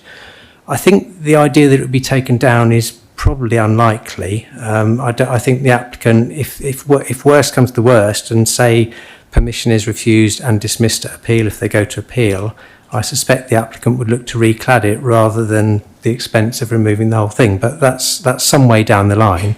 The decision that you need to take tonight is whether the dormer, and as I say, the dormer in its entirety, including its bulk, design, volume and its materials, is acceptable in terms and setting out from a starting point of the development plan and the urban design SPD.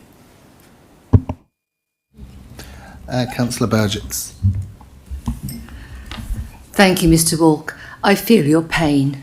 You came across as if, this is what set us on the right straight. Now, I wasn't at the training, but I do appreciate and understand the documentation that we have to go by. I personally think it is overwhelming and large. I've looked at the dormers and I think they look, I don't like the one on the right. It is overbearing, and my worry is this one is overbearing, and also you can be seen from the neighbour's garden very clearly. It is not private. I do not understand why we're worrying about what happens afterwards, because that is something down the line. I noticed on 3.1 that other things that previously have been considered and perhaps not approved straight away, but I know not supposed to look at others. But I haven't got a question as such, apart from that I agree exactly with what you've said about telling us where we're going. At the end of the day, we will make up our minds accordingly, as you know, as we are councillors. But I do feel, on a personal basis, that it is rather overbearing and it does not match. The materials are not suitable. It doesn't go with it. And if the trees, once they've lost all their leaves, it will be more noticeable. And I noticed it and I thought, wow, gosh, huge. But there we go. So I haven't really got a question for you, except to say thank you. I've heard what you said. Thank you. Okay, I'm just going to make a couple more points. I have got other people indicating to speak after me. One thing I'll come in with a little bit here is the fact, and I do concur with the idea that if it was clad differently, then it would be permitted development. Therefore, the national permitted development standards think this size and type is okay. But could we just go back to the image from our SPD, please? The one with the dormers. No, the other one, sorry. That one there, the one to the left is tiny. I don't think I've ever seen a dormer that small. The one on the right is significantly different to the one we're talking about. It was described by the officer as being similar. That is a full width dormer with wings. I don't know how you describe them, things coming forward, but that isn't. The dormer we're talking about is somewhere between those two, and therefore we've got to determine that one is fairly similar, but certainly the other two I think are misleading to try and pick one of those two on the next page. When it comes to the materials, there's an argument to be made that the materials may not be matching, but they're certainly sympathetic to the colours used, both already on agreed approved planning permission on the same property. The downstairs extension has the anthracite grey windows. The house almost opposite at number 6 has anthracite grey windows, and the grey colour of this dormer is sympathetic to that. I can understand the officer's point that they would expect it to be a brick or imitation brick to be matching, but it's certainly within the ballpark of being matching the area it's around. It's bigger than I would particularly like personally, or on a property I would sit and design my dream house, so I probably wouldn't design it like that. But I don't ask what my personal things are, is it within the window of acceptability? And I think it is within that window. Might not be to everyone's taste, but certainly isn't distasteful. So that's the only comments I'll make for now. I don't know whether I didn't ask any questions, I don't think so. Sorry. If I call Councillor Patel.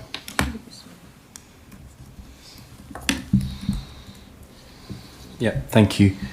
So, for my understanding, when we talk about the look and feel of the dormer, and you obviously described it better than I did, does how visible it is from the front make a difference? Because there seemed some ambiguity about how visible it is, or is that irrelevant? You know, if it's visible from the back, from neighbour's house, that's enough. I guess that was the first question. And then the second question, because I think I take the point that was made that if it's approved, it could set a precedent. But is that actually, not as experienced as some of the other councillors here, but do we base decisions on precedents? Because there was some mention by some of the presentations that there are examples of similar houses or different houses, but do they take a bearing in this decision? And if not, will this decision take a bearing in other decisions? Thank you. So in relation to the first part of the question about the relative visibility of a proposal, yes, so for example, something on this is an example here on the front, that's very visible and it is unacceptable. As you might note, it also says onto the left that these dormers on the rear elevation will also not be permitted for the same reasons.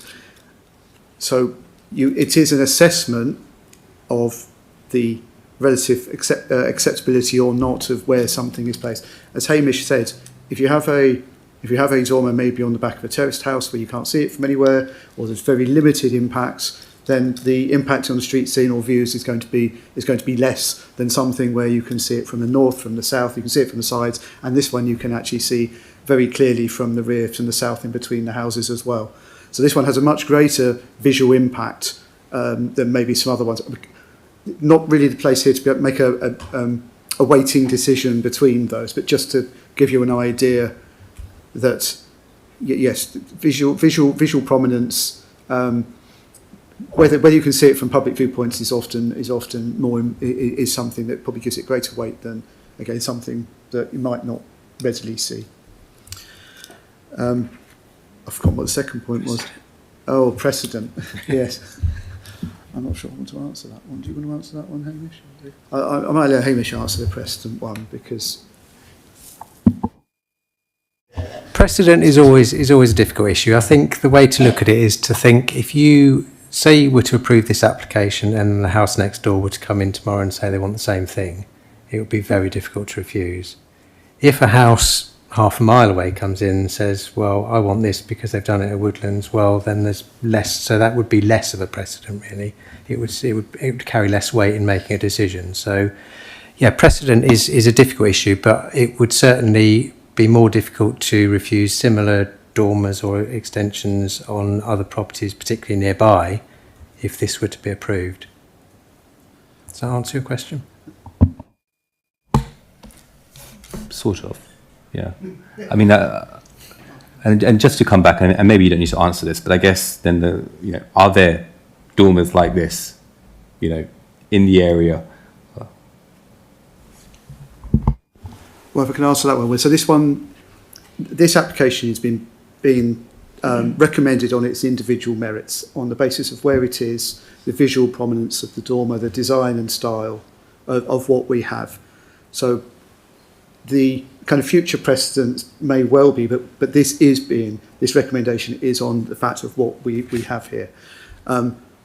I can't say that I'm familiar with a number of dormer windows in the area that are, what can we say, anthracite grey, sort of wood, fake, kind of artificial wood cladding on roofs in the area. I don't know. I'm not sure you don't know any either, do you? It's so the reason why you don't get many dormer window applications at committee is that most of them are permitted development and with materials that are similar to the original buildings. Yes, I think that's probably the answer, isn't it, really? Yeah.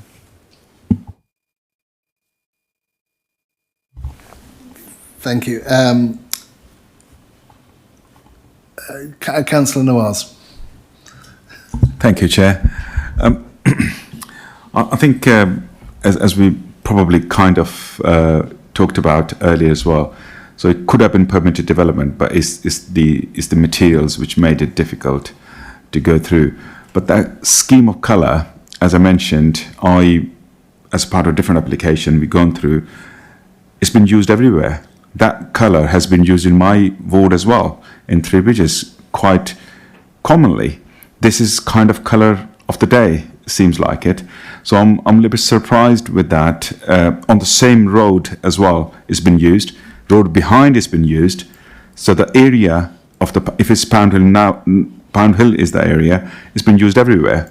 So there is precedent has been set, but we're not talking about precedent because this is all applications are individually merit on their own merit we decide. I think it could have been permitted development, but obviously officers think that way. But this colour is not a material consideration in my view because it does come across quite subjective how we translate it overall. But bulk mass behind the development seems good to me. That's why I asked the question first time. So it's all permitted development. Can I just remind committee members of the time and that we do have further business? So when contributing, can you try and stick to new points that haven't already been made? Councillor Burgess. It's just a question. Just want a clarification on 5.6 where it states that the neighbours state that it's so high that it drains to the front. So can you sort of explain a bit more about that?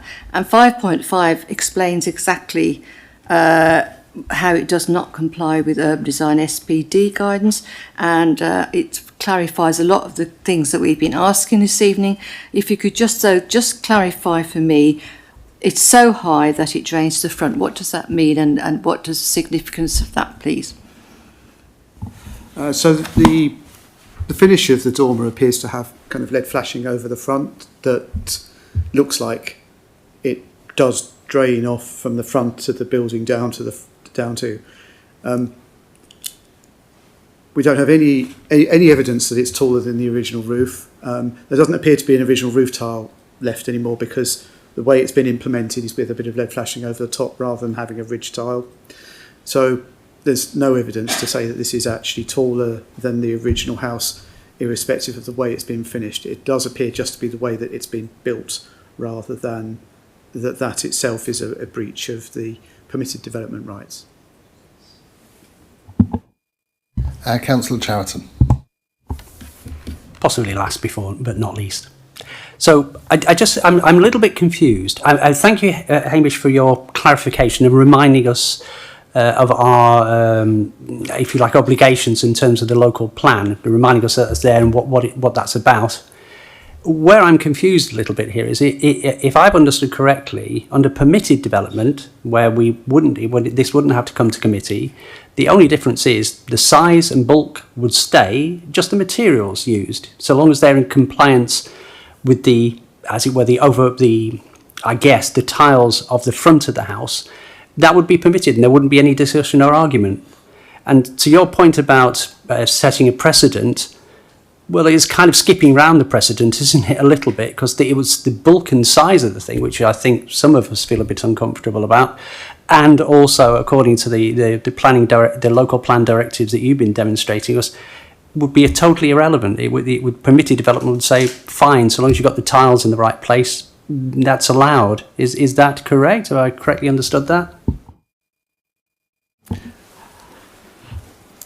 So the applicant has not complied with the law in terms of building something that is lawful. The assessment, what's been built and where it is, it's the bulk and scale and massing as well as the materials, it's the combination of things. In this particular instance, because of its visual prominence and the size and scale of it, means that it's considered that the dormer as erected causes harm to the street scene and everything else. If something was different, we may make a different assessment, but we're not looking at something that is a matching tile, and we're not looking at something which is smaller or anything else. We are looking at a dormer which is the full width, non-matching materials, and everything else. As we've said before, if they had built something that was compliant, then it wouldn't have been a planning application. I don't know if Hamish wants to add to that. Hamish, you'd like to? Yeah, can I just give some clarification on permitted development rights and their relationship to planning policies? Permitted development rights are set down in planning legislation, so they give householders and other people rights to do certain things within certain limits, subject to materials, conditions and that sort of thing. They're not in any way governed by our local planning policies or even by policies in the NPPF. They are what they are. If you're within the limits, then you can build it. The minute you step outside those limits, and in this case you use different materials, then they are not permitted development. So the dormer is not permitted development. It is therefore, it's been submitted as a planning application and you're here to assess the whole dormer. And you need to assess that taking account of, as the starting point, the development plan and the urban design SPD. So the reason it's come before you is because they have not used matching materials, but that's not all you're considering. You're considering against our local planning policies the whole dormer as built. Its size, its design, its bulk, its massing, its materials, the whole thing, as if you had a planning application. Well, you do have a planning application for it. So the permitted development rights have actually now become irrelevant. You're considering it against our local planning policies. Can I just quickly come back on that? Yeah. Because I hear what you're saying, and as I took that point, I think I'm just responding to what you were saying about setting a precedent, because we can. This is speculation, I agree. But if the applicant should go away and say, actually, you know what, I'm going to take a different route. I'm going to retile this, and it sounds like it automatically becomes permitted development. We're still left with a big, bulky dormer. but it comes under permitted development, and therefore, to your point about setting a precedent, it seems to me you still end up with a large, bulky dormer, which should the applicant go down that route. It's a subtle one, but I think to your point, it doesn't stop any future applicant doing a very similar sort of thing. I know it's not within our control because it was in the national framework, within the national law. But I just wanted to make that point because in terms of helping us make a decision on this thing. Thank you. Well, I mean, that's quite right. I'm not going to defend the permitted development rights. They take no account of good design. That's not what they're there for. They're there to allow small-scale developments to happen without them kind of clogging up the planning system, I suppose. They're supposed to relieve the pressure on the planning system. So within certain size limits, but without any account of design, they set out rights to do certain works to houses. If you comply with those, then you do. But once you go beyond those limits for whatever reason, then the development falls within the planning system and to be assessed through a planning application. Councillor Burgess. So just to clarify that just to clarify then on 5.3 that it states that a dormer window should be kept well below the ridge line, and yet this one it hits exactly on the ridge line.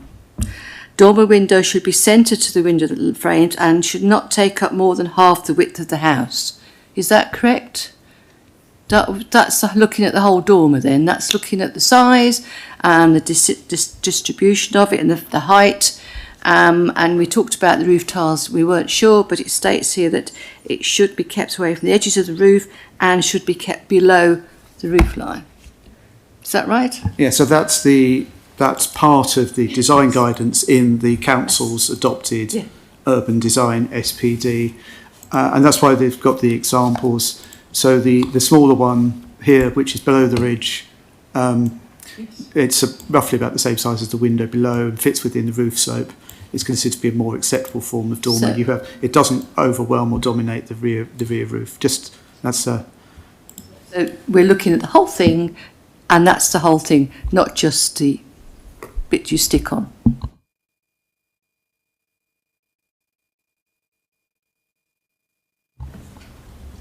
Okay, do I have any other colleagues wishing to speak?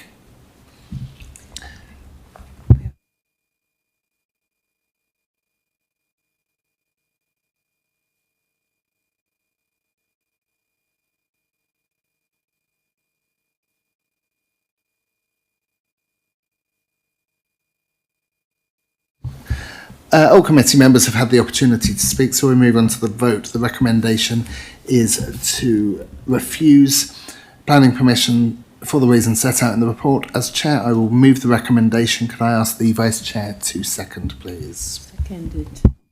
I second that. Can I have a show of hands for all those for the recommendation to refuse planning permission? 1, 2, 3, 4, 5, 6. Okay. All those against the recommendation to refuse planning permission? 1, 2, 3, 4. So, abstentions. Sorry, and 1 abstention, to apologise. So the application for CR 2024-0064 FUL1 Woodlands Pound Hill has been refused for the reasons set out in the report. Moving on to agenda item 6, CR 2023-0723 TPO 219 Ifield Road, West Green. Could the officer please present the report? Just an advance guidance for committee members at 9:30. We'll have to extend the meeting if we choose to do so. Can I have some guidance for the officers? Oh no, we've cancelled the next meeting, haven't we? Let's go and come in, I think, later, can we? I was just going to say if there's anything not important we could say we can't carry over. So that's fine. Okay, if the officer can please present the report, please. Thank you, Chair. The tree in question here is an oak tree in 219 Ifield Road. Probably the easiest way to explain it is to show the photographs. So you can see here it is in the front garden of the house. Oh, that's not what we want. So there's three photographs here, and the epicormic growth is the kind of bulbous bit down below the main sort of branch line. So I'll circle it here, here, and here. So the application is to remove this epicormic growth. So the removal of epicormic growth won't cause any harm to the health of the tree. It's thrown out often when a tree is under stress to provide a bit of extra leaf, but it's not vital to its long-term survival. As you can see from the epicormic growth, it's right down low. It's obstructing quite a lot of light from the house and potentially extending over the footpath and everything else. So the removal wouldn't cause harm to the tree. It won't affect its amenity, which is primarily provided by the canopy above, and therefore the recommendation is to consent as set out in the report. Thank you. There are no speakers in relation to this item. We will now move to the debate. Committee members wishing to speak should raise their hands.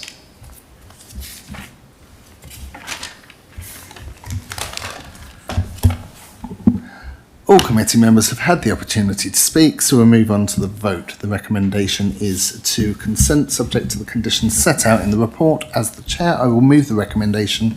Can I ask the vice chair to second, please? I second it. Can I ask for a show of hands for the recommendation? And against the recommendation? And any abstentions? One abstention. Yes, yeah, one, yeah. Okay. Application CR 2023-0723 TPO 219 Ifield Road, West Green, has been consented subject to the conditions set out in the report. Where's my wording for the next bit? We now move to agenda item 7, CR 2024-0062 FUL, footpath adjacent to southern boundary of Seymour Primary School, Seymour Road, Broadfield. Can I ask the officer to present the report, please? Thank you, Chair. This application is to fell a beech tree in the location shown there just to the north of Pelham Court. The tree has been subject to extensive testing and has we can say it's rotted inside and it's got Ganoderma. Basically the tree is in a bit of trouble. So the council itself has undertaken the drilling and it's found out that there's very little inside it. The tree is starting to fail. You can see from the images it also has a distinct lean over the footpath towards the back of the houses. The image on the right shows the Ganoderma actually on it. I know it's not very clear, but it's the kind of white patch in amongst the leaves. So it's considered expedient in this case to remove the tree as it's in poor condition and is likely to deteriorate. There's a risk of failure, and after its removal, expect it to be replanted or a new tree replanted. The recommendation is therefore as set out in the report. Okay, there are no speakers registered in relation to this item. We'll move on to the debate. Committee members wishing to speak, please raise their hands.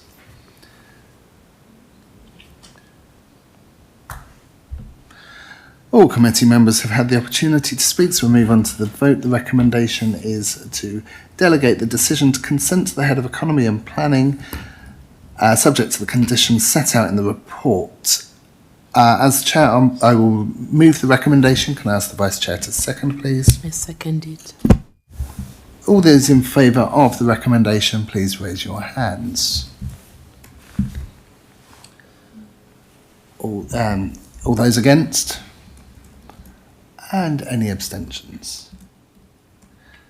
Okay, now we've dealt with all the application CR 2024-06. No, 0062 FUL, footpath adjacent to the southern boundary of Seymour Primary School, Seymour Road, Broadfield, has delegate the decision to consent to the head of economy and planning.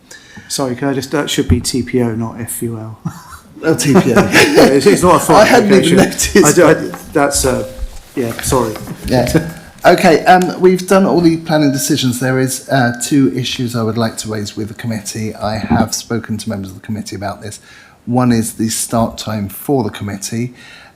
For a few years now, the planning committee has bucked the trend with the rest of the committees and started at 7:30. Last year we agreed to start at 7:30 unless there was an excessive agenda where on advice from the planning officers I could move it to 7 o'clock.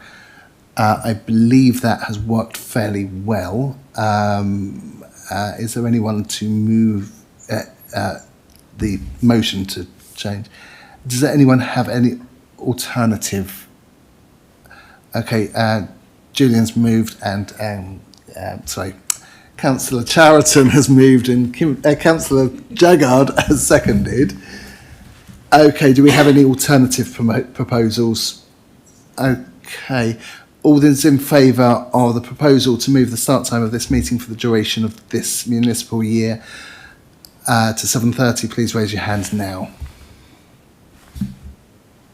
That's quite clear. Any against? Sorry. I get glared at for half an hour and then get home half an hour later. We don't have a vote. There is a partial reason for that. We have one committee member that cannot make 7 o'clock. So it's and I think that's how it started.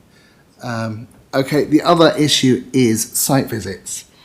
Site visits didn't happen in the pandemic and they've sort of gradually drifted back in. I think committee members are quite keen for site visits to be held. They're not compulsory there, and committee members that can attend can pass the information to committee members that can't attend. But I've had a suggestion that we look at a regular time to have site visits that can go in the diary for the year, and it takes away the site visits being organised ad hoc at my pre-meets.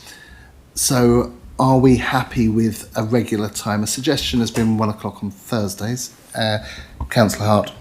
Yeah, can I just ask that when the papers for it are published, can there be a note as a reminder? Yeah, because they come out the week before, so that would kind of give us half a week's notice or reminder of a site visit. And the other thing I think we need to consider is we're not going to want to site visit every single property that comes in front of the planning committee. So I don't know if we want to come up with some parameters. I think retrospective domestic applications, because of the potential impact, we could decide all domestic applications or something like that. But if we give some guidance as to what we'd like, then the planning officers could recommend. Councillor Jaggard. I think possibly taking into consideration the impact on neighbours and how many objections. If it's come to the committee and hasn't had any objections to it, then maybe there's less need than if there are 10, 15 present. I forgot what they're called. Objections. Can I? Maybe, I don't know. It was just an idea. Councillor Chariton. Yeah, following on that, also I suspect anything where the officers have recommended refusal, where it's a significant development, significant meaning, I suppose anything other than maybe something very small. That's a little bit ill-defined. But maybe on refusals, and maybe we can refine what we mean by refusal. Can I suggest that because we listen to the advice of planning officers all the time, that planning officers make a suggestion at the time the agenda is published. We all get emailed saying these are the ones the officers suggest would be benefit, and at the time of the agenda coming out, councillors can say, actually I want to do this, and we can add it in because we'll still have a bit of time between the agenda being published and the proposed date of the site visit. Would that work with officers? I think how it previously used to work was that all majors were visited, and I'd suggest we continue with that because I think they're clearly going to be bigger applications. Yeah, I'm quite happy that we make recommendations and you contact us if you get the papers and think any of the others need to be visited. Okay, and the other thing is the time of the site visits. It's been proposed 1 o'clock on a Thursday because some people can take extended lunch breaks and things to manage to do them, but it's also far enough in advance of the meeting for people to sort of get into their head what the issues are. Are we happy with 1 o'clock on a Thursday before planning committees? Yeah. Again, I will just sorry. Are you happy with 1 o'clock? Sorry about that. I didn't consult with you on that. That's fine. Obviously, if there's anything comes up that means either of you can't make it or whatever, then we can discuss it. Say, look, next Thursday I'm not going to be here. Can we move it to the Wednesday? And we can consult. We can sort of deal with it flexibly. There will always be planning managers who can attend site visits every Thursday. Thank you. Councillor Adonai. With its impact on the days that we have actually booked, that are already fixed for our... There is no council business. Councillors would be required to attend on a Thursday at 1 o'clock. Okay. So it shouldn't affect anything for us. Okay. Right. With that, I shall close the meeting at 21:24. We didn't even need to extend.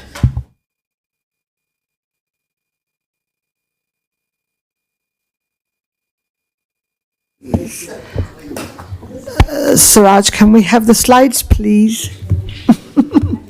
The slides, the planning training slides. I think they said it's going to be yourself, isn't it? They've been, I got some. Have you?